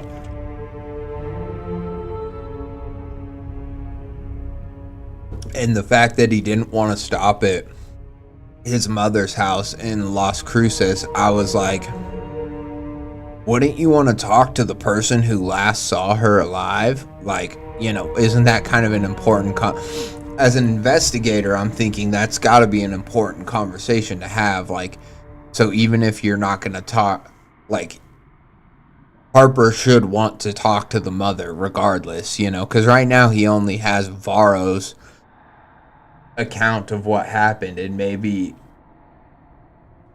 you know, maybe for all we know, it's like what Varro's saying isn't accurate, you know. So I don't know. Very interesting. "I'll drive for a little while," he said as he walked to the driver's side and sat down. "Judgment isn't far. You think you'll be all right until we stop again?" "Yeah," I said as I collapsed into the passenger seat. "That's weird. I've never been sick like that from driving. It must have been the food." Gas station food didn't exactly have the best rap. Likely the burrito I grabbed from our last stop had gone bad.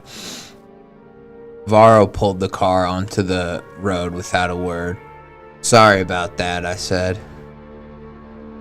It was hard not to be embarrassed. "Don't be," he said. "It could be the elevation. Drink some water." The elevation didn't seem like it would have changed much since Las Cruces. If anything, it would have made more sense for it to go down. However, I did as Varro suggested. "If this town is as small as it seems, we shouldn't have a problem finding your sister," I said. "How small did it say it was?" "That's what's weird. It doesn't look like there's a town out here at all. I mean, it's not listed on Google Maps. Then how do you know it's here?" I gave a small laugh. "Yellow Pages. I looked up the number Lou had called and traced it to a towing company called Judgment Auto and Towing. They had nothing listed online other than their number, so I ended up searching for anything with the name Judgment from around this area. That's when I found it listed as a town." "That's strange," he said. His dark eyes were glued to the distant mountain on the horizon. "It must really be small," I shrugged. "I guess, or maybe it's a bit of a ghost town." It could happen. A lot of towns were built off of mining, but when gold couldn't be found, they just sort of faded. I nod. Oh, that's Varro saying that. Okay. It could happen. A lot of towns were built off mining, and when gold couldn't be found, they just sort of faded. I nodded. I knew all about ghost towns. Anyone who spent any time in the southwestern United States had heard about them. It wasn't a stretch to say Judgment was likely dying, if not nearly dead. Possibly, there weren't even enough people who lived there to warrant listing it as a true town. At the very least, I began, it will be a place to start.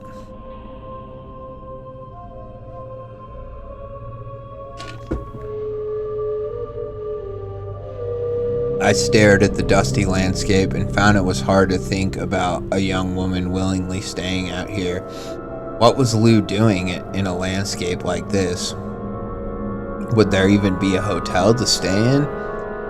I wondered about what I would find when we reached Judgment as I gazed out my window. After leaving the interstate, we had been steadily climbing in elevation. We were by no means in the mountains, but the elevation had been increasing slightly throughout the drive. It was possible that Varro was right, and my sickness was caused by the climb.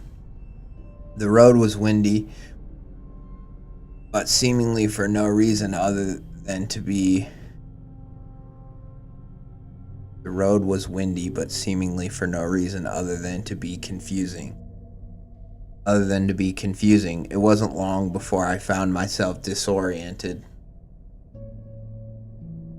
We were going north, south. I was typically skilled with directions, but the sky had turned a hazy shade of white, and I could no longer see the sun. After about half an hour of driving, I saw a giant rock formation on the horizon. It wasn't a mountain or a mesa, but rather a large monolith-like structure. Oh god. Monolith-like structure that rose out of the earth like a finger pointed up. It was white instead of the sandy color of the earth. I felt an odd sensation in my chest, and suddenly I was overcome with a memory so vivid it felt like it was happening right then and there. I saw the light of day, but it was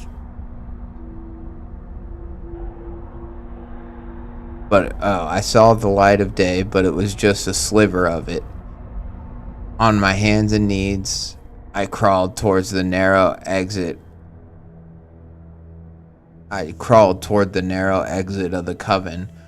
Rocks scraped my bare skin, but I was determined to make it out.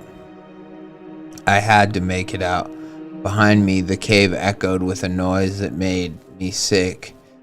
A dull clicking sound. I crawled until I could pull myself out of the cave. My knees were bloody and bruised, but I pushed on. The hole up ahead was barely large enough for me to fit through. Despite this, I stretched through it, shimmying and crawling like an animal in a trap. At last, I managed to get free. My palms were slick with blood as I pulled myself out of the hole in the earth and into the scorching bright light of day. A sob overtook me as I collapsed onto the ground.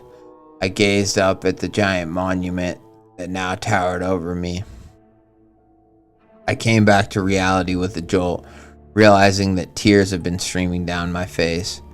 This car was pulled off on the side of the road, and Varro was staring at me with a strange expression.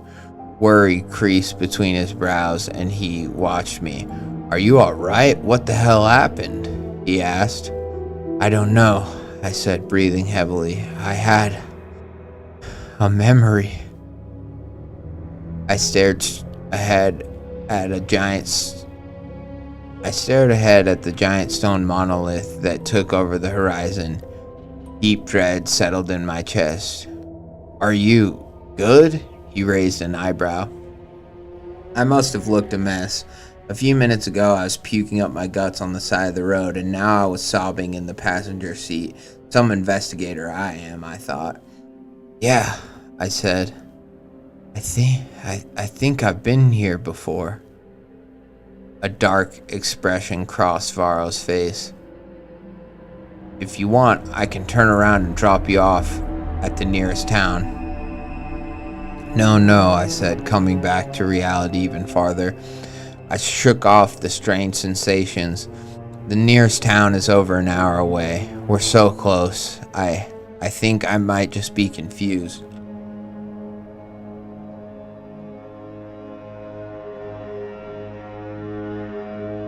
Okay, good. Alright. With a bit of hesitation, Varro pulled back out onto the country road. I stared ahead. What is that thing up there? What is that thing up there? A rock formation, Varro said with a dismissive shrug.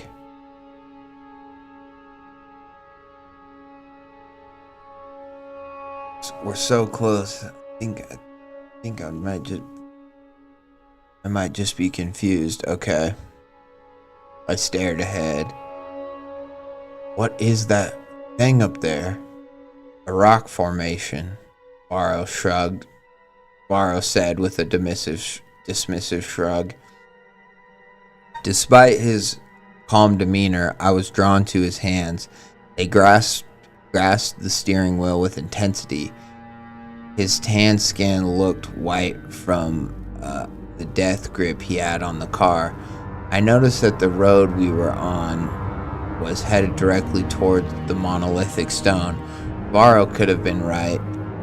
It could have just been a rock formation. However, I had seen acres of national park.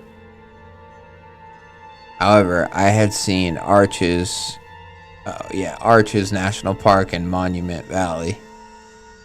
While the giant stone ahead of us could have easily been a similar formation, there were no others around it. It was a lone rock jutting into the skies. Its white stone looked unnatural against the dusty tan landscape. Despite the nausea in my gut and the strange memory I had, I told myself it was nothing. There was no possible way that I had been here before. This was far from where I had been found on the side of the road. I had never set foot in Texas, let alone a strange, desolate town called Judgment, but I was wrong. Interesting. So that's the end of part 1. Sorry, I was kind of just trying to push through to the end there, but I was having a lot of questions kind of right at the end popping into my head.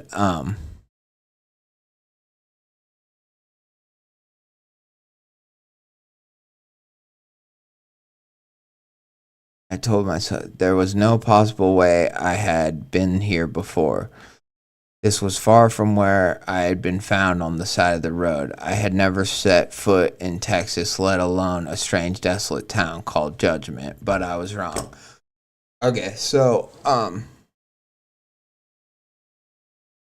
because I was like, he's like, I had never set foot in Texas, but I'm like, kind of right there at the end, I wish it was like, I was found, this was far from where I had been found on the side of the road in blank state, like at least give us a state.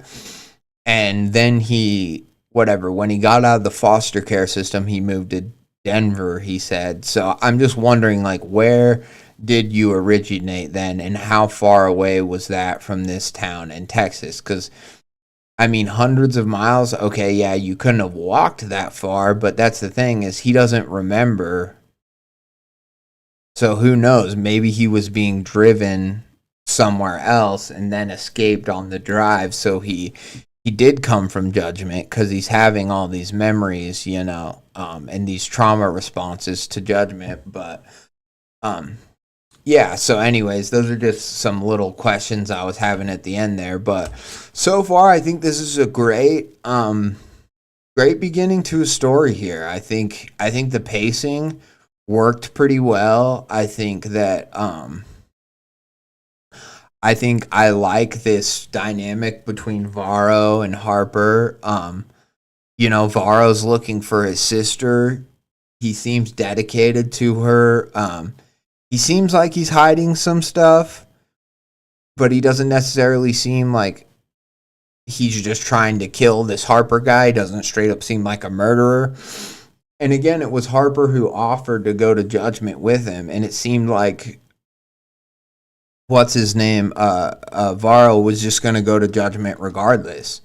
He was like, I just need to go and see if she's there. So,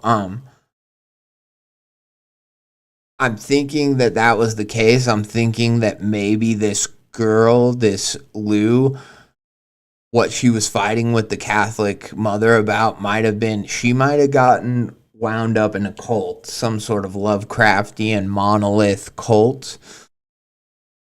I'm thinking is what this was, and she was like, I want you to come with me, Mom, or whatever. We have to take this pilgrimage. And the mother's like, what are you talking about? And she's like, there's a new God or something. And mother, her mom's like being a Catholic, being like, you're crazy. There's only one God. Or like, that was what the argument was about. And I'm thinking that Varro knows that she's this liberal arts student and all that stuff, but I'm thinking that Varro knows that she had fallen in with this weird crowd in Judgment, Texas, or I'm thinking that Varro knows that there's been a change in her recently, and that's why he was so worried when she just fell off the map, when she just stopped responding and all that stuff. So yeah, all in all, I think I really like our story. I think part one sets up enough interesting things, and with the dreams and the memory, the flashbacks that our narrator's getting, I think there are these moments, these visual kind of moments of horror that are fun, right? So it doesn't feel like part one was totally just all set up, right? Because we're having these flashes and this area of the United States is just so desolate and creepy anyways, and the whole idea of like ghost towns and just these where you can drive for 4 or 5 hours and everything just still looks the same. I mean, Texas is so big, and this area around Texas and New Mexico and Arizona and all that stuff. I mean, that alone, I think, is just, it's this sort of liminal, hypnotic terror. It's terrifying in and of itself,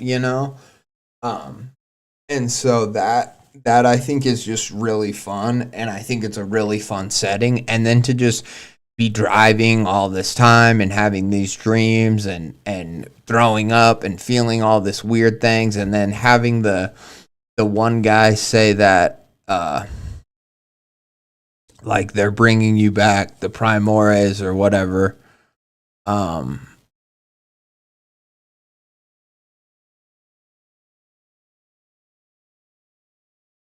Foremost, extreme. Okay, so yeah, I was thinking that Primor was like, it was some sort of word that means like the progenitor, the first, So when that creepy guy at the gas station, I also love scenes where a normal everyday interaction is made uncanny or made whatever, and that's a very, the whole idea of the gas station attendant just being like the Primores are looking for you or blah blah blah, and then to just have him say that and then be like, we need your pin, you need to put in your pin. I think that's a really fun like moment of horror too. I mean, the scene in No Country for Old Men where he's like, what's the most you've ever lost in a coin toss? That is one of the most, amazing scenes in anything. So I really like creepy interactions like that. I think that's super fun too. Yeah, what will happen in the next part? Yeah, I'm curious what happens in the next part too. I think I'm definitely gonna have to read part two, so people can plan, people can look forward to that. What's up, Creepin'? What up, yo? Um, but yeah, I'm stoked on it. I like it. I don't know.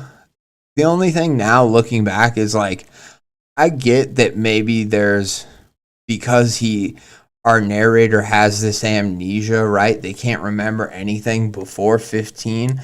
I understand why they're having this beginning part. And they're like, I don't know where the beginning is and blah blah blah. I do think that this first part could maybe be rewritten a little bit or changed in some way to kind of make it more poignant. Um, like I think I think it should be something more like of I've never had a beginning. Like Harper could be saying something about like it's hard. Beginnings are hard for me because I don't know where I begin as a person, and it could kind of give us a hint in the beginning of why of his amnesia. It doesn't have to come out and say that, but it could be something like that, and then um final improved version of my story. Okay. Yeah, I will pull that up, or I will look at that on Reddit general. Um but yeah, so I think like I said, I think this little beginning like few sentences here could be could be tweaked in such a way to really just match and fit in with the rest of the story, but the rest of the story was good, and it's hinted at a lot of stuff, but it hasn't shown us its hand yet. And I like that for a first part, and with a story about a missing woman, I think that that's really fun. That's really like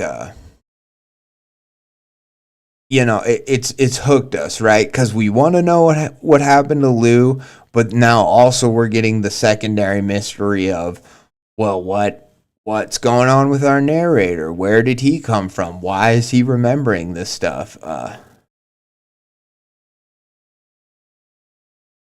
So yeah, yeah, I think oh, nice, 3 new stories right now. Hell yeah, man, that's awesome. You'll have to send me one of them when they're done. I'll definitely check it out. And I'll message you back on Discord. I've just been super busy. But anyways, so yeah, I like this first story. I don't have too many more comments or notes. I think maybe there was a few parts there where I got a little confused, like with the whole them just all of a sudden being back at the Red Duck or whatever it's called, the bar. Um, just a little line like there, like the next day, blah blah blah, or something like that could make that passage of time a little bit clearer. And then also like maybe there could be a little bit of an exchange when they're going through Las Cruces about like because so far it doesn't. I know that Varro's like the silent type, but it doesn't seem like Harper is being very um he's not healing into Varro enough, and I think if he doesn't do it in this part, I think he definitely needs to do it in part two, where he needs to start being like, why didn't you want to stop at your mother's? Like, don't you want to talk to the last person who talked to Lou? Wouldn't couldn't they could know something about her state of mind, or they could tell, you know what I mean? And so I think he needs to kind of point that out as an investigator, and then get some sort of a explanation from Varro, and that will that will tell us more about the motivations of Varro. And yeah, I think it'll just help the story feel a little bit more well-rounded and stuff like that. But yeah, there's not too much more to say. I love the idea of the creepy monolith coming out in the distance. I am hoping I'm hoping there is a town. I'm hoping there is the ghost town and we get to see Judgment, even if it's just completely desolate and there's like no one in it. I love that. I hope that part 2 kind of starts with the description of Judgment and they go to the tow yard and that's another example of there could be this creepy just like whatever hillbilly tow guy, like inbred, whatever. And I think that's an opportunity for some really cool fun horror too. And that could stand apart and that could just be its own creepy thing. And then whatever is going on with the monolith and these primores or whatever they're called, people, that can be something totally separate, and it can just kind of be like a red herring where you're like, did the tow driver kill her? Did he tell her he was gonna fix her car and then kidnap her or kill her? And so there could be some fun moments there where we think the story's gonna go one way and then it goes towards the monolith and this whole creepy cult that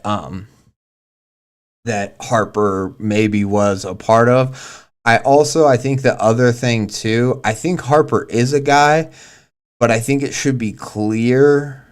It should be made clearer earlier on in the story, like, and maybe it was and I missed it, but we don't know what Harper looks like. We don't really know anything about them. And I think that's just something that should be remedied in one way or another.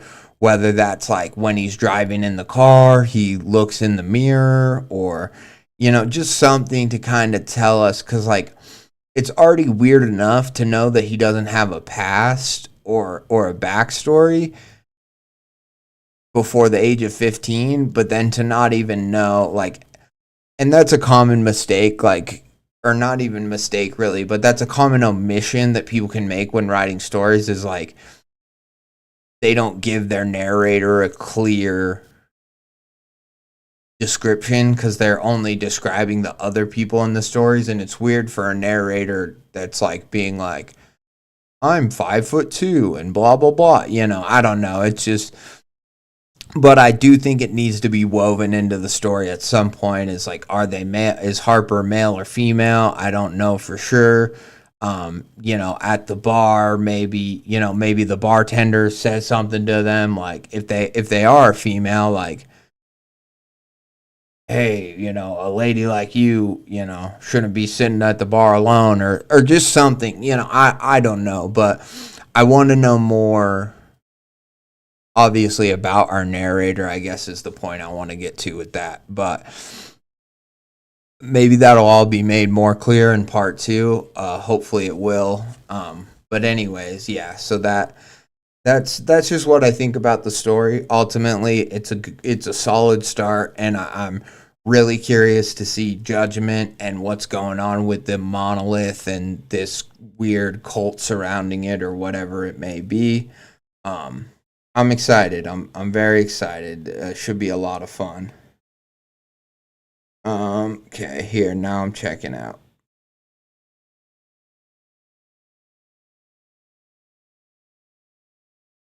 But whatever you choose is because it's longer. I'm good with either. Okay. So here I just wanted to check it on my phone too to make sure. So I will read if there is a new and improved version of Gift or Curse. Okay. Yeah, I'll read the one that's just a month old and not the one that's 3 months old. That's fine. But I do want to read Gift or Curse, because it's shorter. Honestly, that first story took me longer to get through, but that's always how my shit goes. I try to start with the longest story so that, it's easier, but basically I have to go to work in about an hour anyways, or I have to leave for work even earlier than that. So my stream's not going to be too much longer, but I want to get to Gift or Curse because it was just the one that, I happened to choose. And then but your other story, General, that can be for next stream. And that's what's great, is because if I read one of yours now and then one of yours later, like it gives me a chance to get to know you as a writer so much better if I read different stories, rather than just read one real long story. I'd prefer to read, a few stories. So, yeah. Even if you didn't read it. Yeah, no, I'm going to read it. I'm going to read it right now. And then I think I'm going to try, because he stopped by early. I'm going to try to get through the Golden Retriever one too. So I'm going to move that forward in the docket. And then the evolution, maybe I'll get to it, or maybe I'll save it for my next stream. And on my next stream we can see, and now this is nice because I already have my next stream mapped out. We can do the Watchtower part 2. We can do your other story. Here, let's see. I'll do it. I'll actually do it on this one.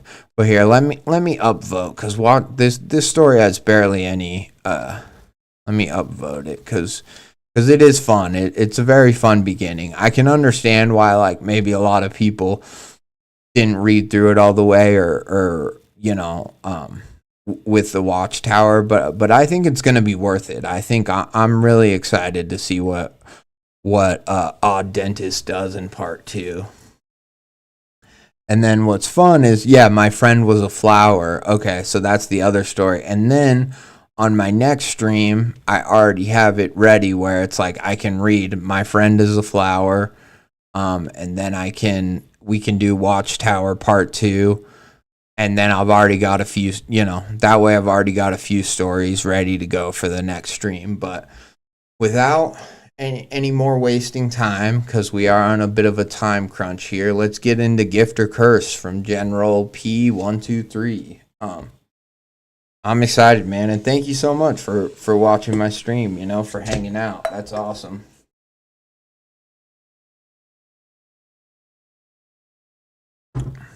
All right, Gift or Curse. If you ever see a frail old man with a gift or curse sign, just turn around and pretend you didn't notice him.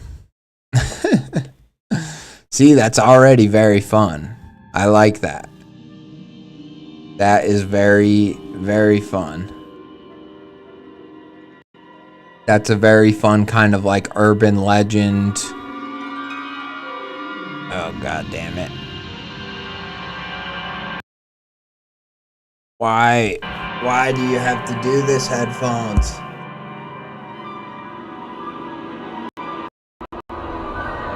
Okay, there we go, finally. Okay, that's a very fun, and I like these sort of creepypastas, or these short little bite-sized horror that are just like, if you're ever on an elevator and all the buttons light up at once, whatever you do,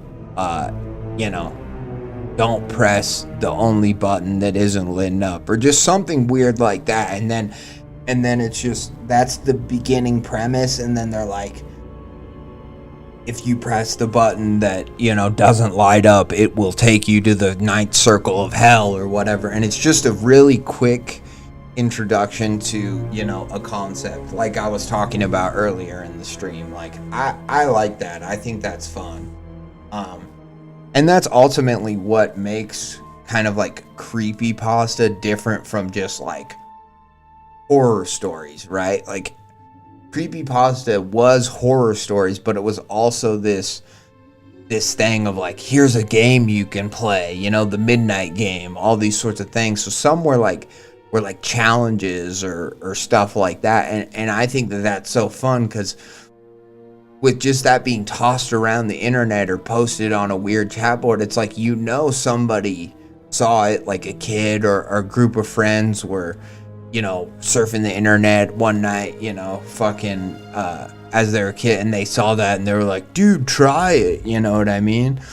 And so like one guy, you know, they blindfolded him and they had him like bang his head into each four walls, and then you'll hear a knockback or something, you know, I don't know. But these fun little games that obviously, like, you know, like you shouldn't bang your head into a wall, like obviously that's fucked up, but I'm just saying that you know, the fun games and stuff to play as a kid to try to summon some sort of a spirit or a ghost or something, like that's so fun. I love that type of stuff. So if you ever see a frail old man with the gift or curse sign, just turn around and pretend you didn't notice him. As random as this advice sounds, it will save your life if you choose to follow it. I wasn't so lucky. No one was there to tell me to just avoid the odd 80-year-old wizard. Instead, I chose the wrong option and gave in to my curiosity. You see, months ago, I had just finished work and was walking back home. But then, an unusual sight caught my attention. Standing right next to the nearby grocery store was a frail old man with an incredibly long gray beard, wearing a cheap blue wizard robe and a matchy pointy wizard hat. See, this is funny. Like that. This is funny, and I like that you call him an 80-year-old wizard. And at first you can be like, well, is he just an old guy who kind of looks like a wizard? But it's like, no, he's actually wearing a wizard outfit, which is hilarious. I love it. With a matchy pointy wizard hat. When I say cheap, I mean it looked like something a kid would buy at a costume store for Halloween. It definitely wasn't something I'd expect a man that looked to be well into his 80s to be wearing. More importantly, his shaky hands were holding a small wooden sign. Gift or curse was written on the sign in big red letters. I couldn't resist, so I immediately walked up to the man and asked, "So, are you providing a service?" The man instantly responded, I wouldn't say it's a service. You have to pay for a service. What I'm offering is free," he said with a cheerful tone. "All right, I'm interested. Tell me more," I said, genuinely curious. The man put the sign down and calmly said, "What I'm offering is a game. You can choose to play it, or you can just walk away. Naturally, if you decide to give it a shot and play the game, you will either win or lose. If you win, you will get a great prize, but if you lose, you will receive an equally great punishment." Perfect. So can you tell me what those prizes and punishments are? I asked. The old man smiled and said, "The prize is the ability to see warnings of the future. The punishment, however, is the ability to see creatures that exist far beyond the mortal plane." Yep, he's definitely crazy, I thought to myself.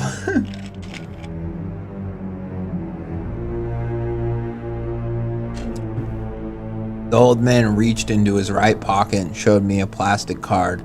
Certified wizard was written on the card. I like that too, because I like the idea of there's a wizard like DMV where they have to go to get their certification card, you know? They're like, "Sir, your certification is, it expired. You need to get into this line, blah, blah, blah, to reapply. And the wizard's like, God damn it. I have a fucking, I have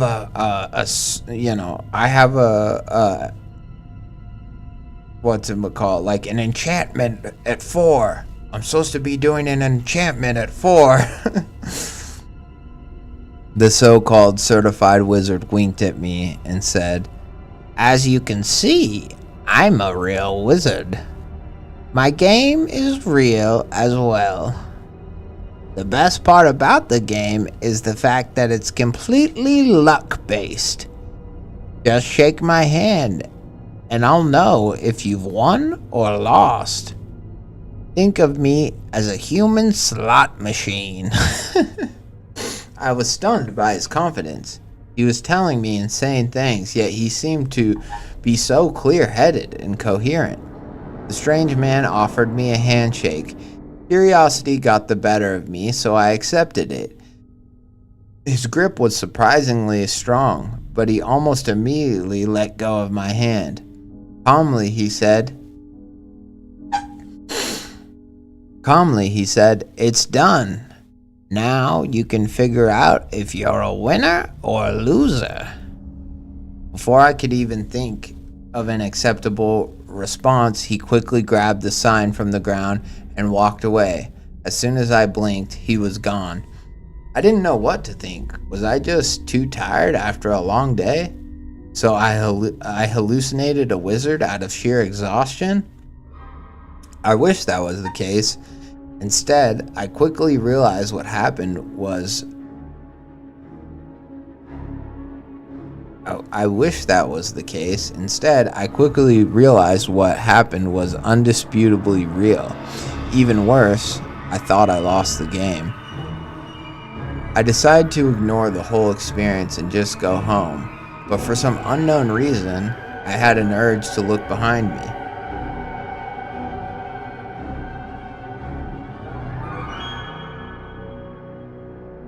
I turned around. About 10 feet behind me was an odd creature.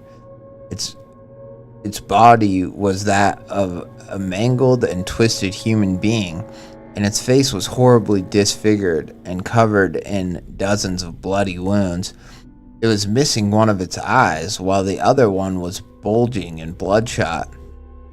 The creature's jaw looked like it was shattered by a sledgehammer, and blood was dripping from its scarred mouth. The tongue was hanging out of it like a dead earthworm. The creature just stood there, frozen in place, staring at me with its barely functional eye. I almost vomited as soon as I saw it, so I quickly averted my gaze. Based on the reactions of the people around me, I was the only person capable of seeing the creature. Days passed after this incident. The creature would appear randomly when I least expected it. Sometimes I would see it in the mirror, standing right next to me. But more commonly, I'd see it in the corner of my room, just standing there and staring at me like it always does.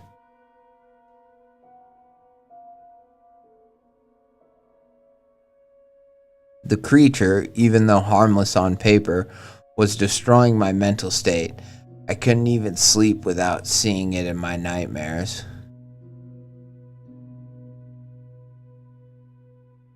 The creature, even though harmless on paper, was destroying my... I couldn't even sleep without seeing it in my nightmares. My last encounter with the creature was the most meaningful one. It was an average day like any other. It was just about to cross the street, but before I could... I was just about to cross the street, but before I could do that, I received the all too familiar urge to look behind my back. As soon as I did, I unsurprisingly saw the creature once again, which in turn caused me to walk away as fast as I could, completely disregarding the fact that I crossed the street at a red light.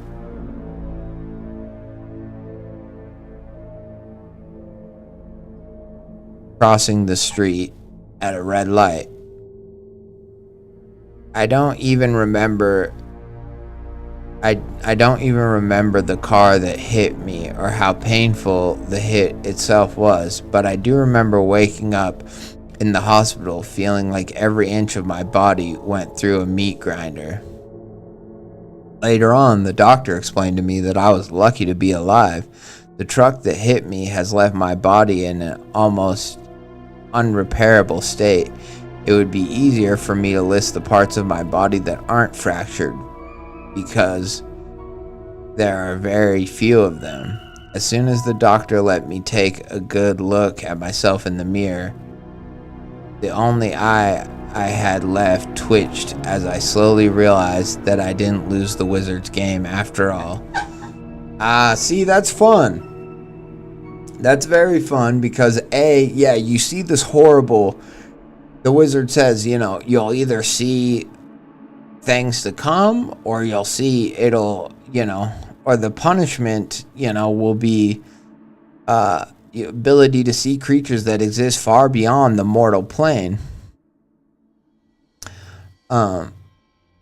You'll be able to see warnings of the future far beyond the mortal plane. And I do agree that both, whether you get the gift or curse, quote unquote, the gift or the punishment, I do believe that like the wizard's tricking people, right? Like both are gonna send them, both are gonna fuck them over, right? And so, I like the beginning of like just go the other way, but it's a fun little like supernatural whatever micro horror or micro thing. And anything with a wizard in it that's like modern day, I'm like, that is fun. For me, at least, that is fun. I think we need more stories like this. I think we need more. And it doesn't always have to be like, like this modern, like Harry Potter-esque, or like this modern, like, here's a world with wizards and werewolves and blah, blah, blah, or whatever. Like, it can just be a short thing like this, where I was just walking home one day, I saw a wizard, and he fucking, he cursed me, and I thought I got the curse, but really I got the gift to see into the future. But the gift to see into the future is what caused me to get hit by a truck and become this creature that I saw. So, yeah, I think that it's a great, just little short, fun story. It's not a fucking a Baraska or a left right game, but it doesn't need to be, right? It's this fun little short thing about a wizard, who tricks people, and they either see these creatures or they see a thing of the future. But if their thing of the future is always going to be some sort of a dead body and it's how they die, it's like, it makes sense that that people would assume that they got the curse and that it's not them, right? They're not seeing their mangled corpse, they're seeing some other person who got murdered. So yeah, no, and I look forward to doing, to reading the My Friend is a Flower, or Was a Flower. Yeah, I look forward to reading that next time. But I think this is really fun, and I do think that although this is just a one-off short little thing, I do think, you could do something else with this wizard. Like, this wizard could just pop up in other stories randomly, right?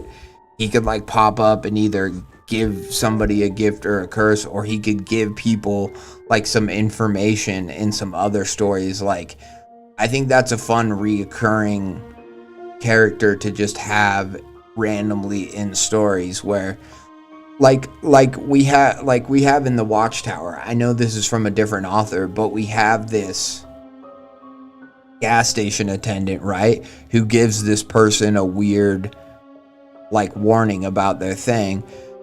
depending on if you want to build out a universe in your stories, which some people do like to do. Like, it's fun to have this certified wizard character. You know, it would be fun to have them like pop up in another story and they work at the gas station or they work at the liquor store, you know, and sort of thing. Like, and the person's going in and they're buying this and then they're like, do you want to play a game, you know, or whatever sort of thing. I think it's cool. I think it's fun. Yeah, and overall, I think that the whole gift or curse dilemma works, right? Like, it works because it would make sense that the person, if they immediately see something horrible, is gonna think that they got the curse, you know, and they're not thinking that, oh, I'm actually seeing into the future. And so ultimately that's just what it needs to do. Whatever the little game is, you know, it needs to work. It's why the Bloody Mary thing works, right? Because how many times have you like looked in a mirror, or you don't know that a mirror's like in a room where it's at, and like the lights are off, and all of a sudden you see something move in the mirror and it's actually you moving, but because you're not used to that mirror being there, it scares the shit out of you because it's dark and stuff. Same sort of a thing. Like, that's why the Bloody Mary thing works. That's why, and this, although it's not a game for you to actually play, in the context of the fictional story you're creating, the game works, right? The game that the wizard does tricks you, right? It's and maybe everyone gets the gift of seeing what their death is going to be, but because they, you know, because they see it and it's so horrifying, they're like shit. Pretty good grammar for not being your first language. Yeah, here. Got the give it in. Thanks for reading my story.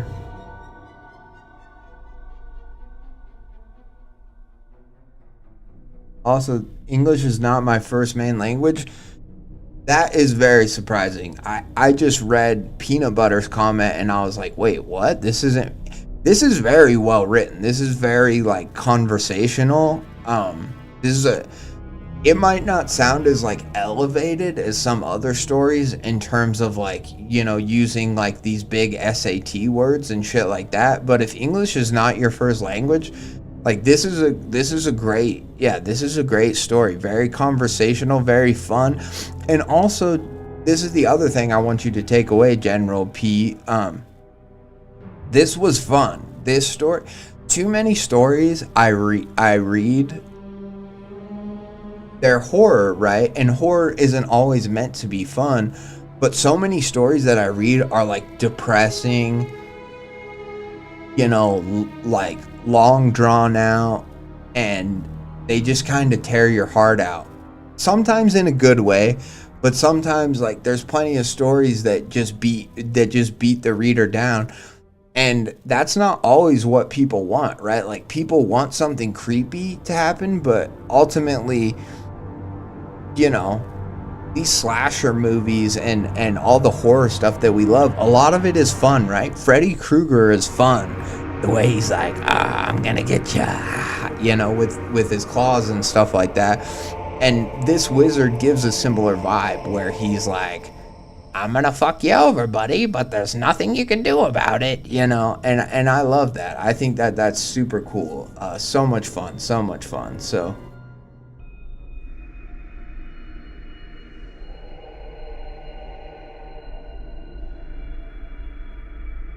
do a free edition of Grammarly to make sure they follow all the grammar I don't know by heart. Yeah, and that's another thing too. It's like, if you want to write stories in English and English isn't your first language, you know, I think that's awesome. And I'm not gonna ever hold that against a narrator. And there's sometimes where I get the sense like just by the way some things are phrased, I'm like, oh, I wonder if English isn't this writer's first language. But that's not a reason not to write, you know. That's all the more reason, I think, you know, if you're learning English, great. I don't know another language, so it's like you're already one-upping me, you know.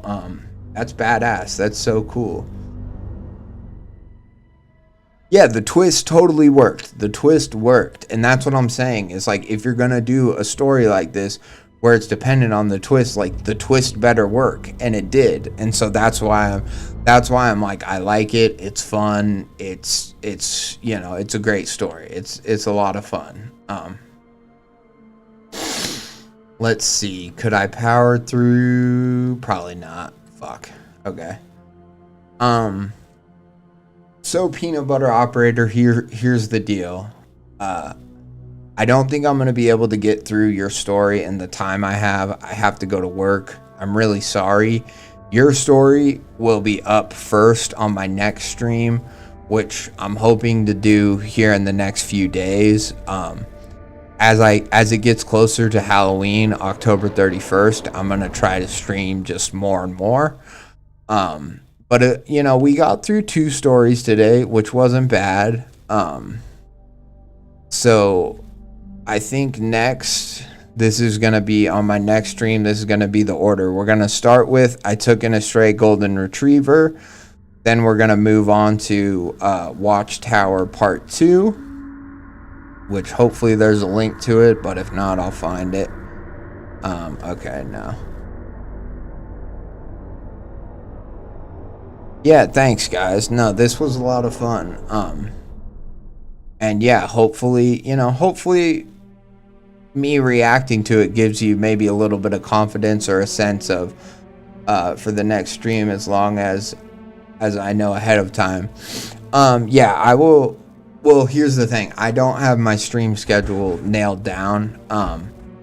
It will probably be in the next few days, and it will either be early morning, because here's the thing. I work from 8 p.m. to 4 a.m. my time, which right now for me it's 7:23 p.m. And so I either stream early in the morning when I get off work, or like today, this is my first stream I've ever done before I go to work, so it's a little different, you know. But I will, now that I have your guys' things on Reddit, I will send you a message on Reddit before I go, or like when I'm about to go live. I will send you a thing, and you know, if you subscribe on the YouTube channel and turn on notifications, it should send you a thing when I go live. But also, I'll create the broadcast ahead of time, and I'll put a scheduled time for that, so that hopefully you can get a warning of like an hour or two before I'm about to go live. But the good news is, even when I'm live, even if you miss the live, you can always watch the VOD after the fact. So even if you can't be here for the live, yeah, you can do that. So yeah, next time we'll do, you know, I took my golden retriever, and then we'll have my friend was a flower, and then we'll have Watchtower Part 2. And then we will also have, I also need to get to Evolution too. So, you know, I'm sorry. I wanted to make it, through more stories, you know, but this was always going to kind of be a tight stream. And I'm just glad that I was able to get through a couple, and now we know which ones we're going to do next time. But yeah, I would say... Let's see, today's Monday. Let's see. So we have...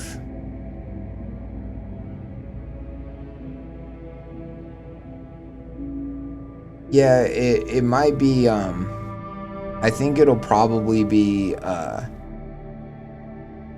maybe like my next stream will maybe be early in the morning on the 22nd, or... it might be on like the 23rd, sometime on the 23rd.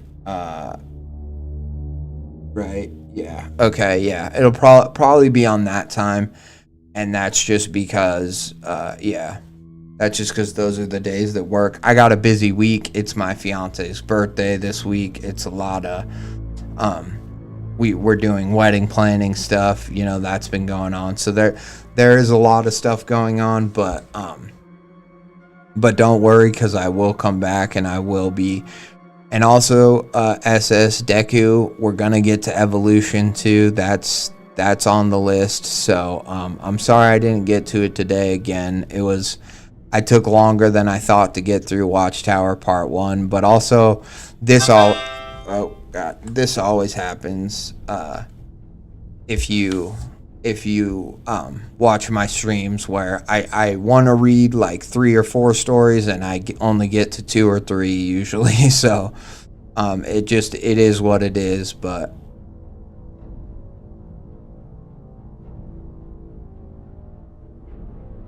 perfect. Well, that's awesome, Peanut Butter Operator, because I definitely always love when the writers are here and I can talk to them directly. That's awesome. And if not, just watch the VOD after the fact and just comment on the VOD, and we can talk in the comments too. I respond to the comments. I've had a lot of great discussions with authors after the facts, or just message me back and chat on Reddit. I'm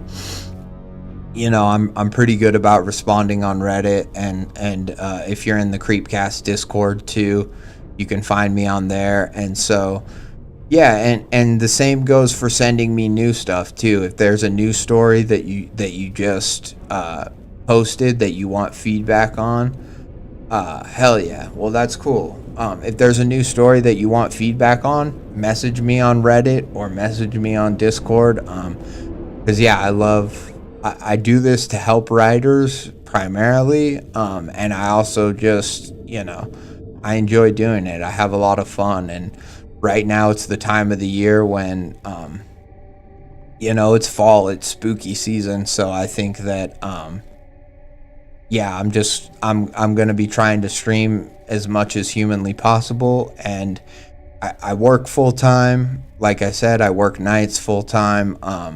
So I just do it at kind of weird times, and I have a lot of other stuff going on in my life, but that doesn't mean that I'm not gonna get streams in, because I will. I'll just have to do it at weird times, or I'll have to do shorter streams here and there.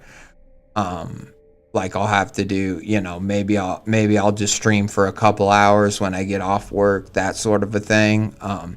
And if you can make it, great. And if you can't, there's always the VOD for you to check out. So, yeah. But yeah, anyway, so thank you guys so much. I appreciate all of you. I'm going to end the stream now, but please, comment on the stories, like the stories.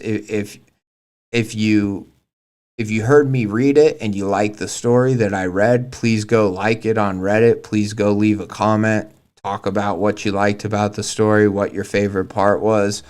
Because that traction, that ultimately will help writers. I know it's helped me in the past. It's helped other writers I know. Just leaving 1 or 2 comments, just letting people know, like, oh, this part was so cool. It really means the world to somebody who's just putting themselves out there and writing a story and doesn't know if they even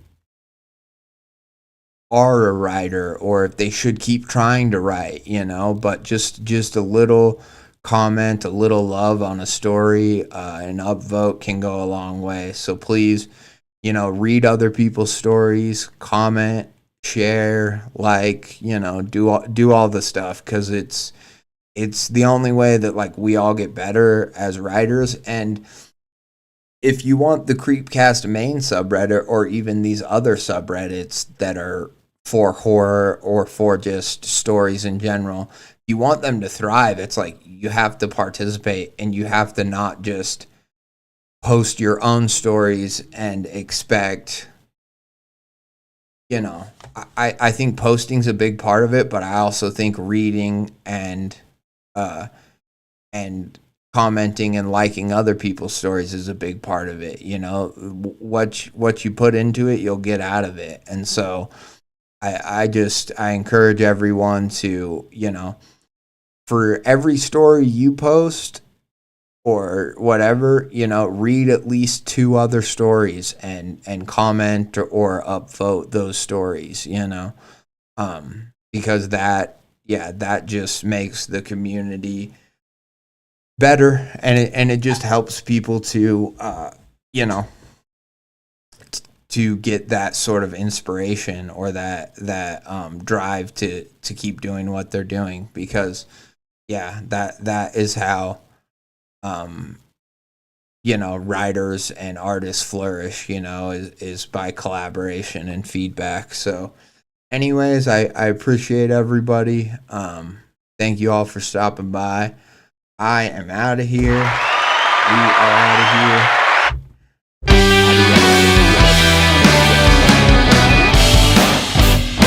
Gotta go to work.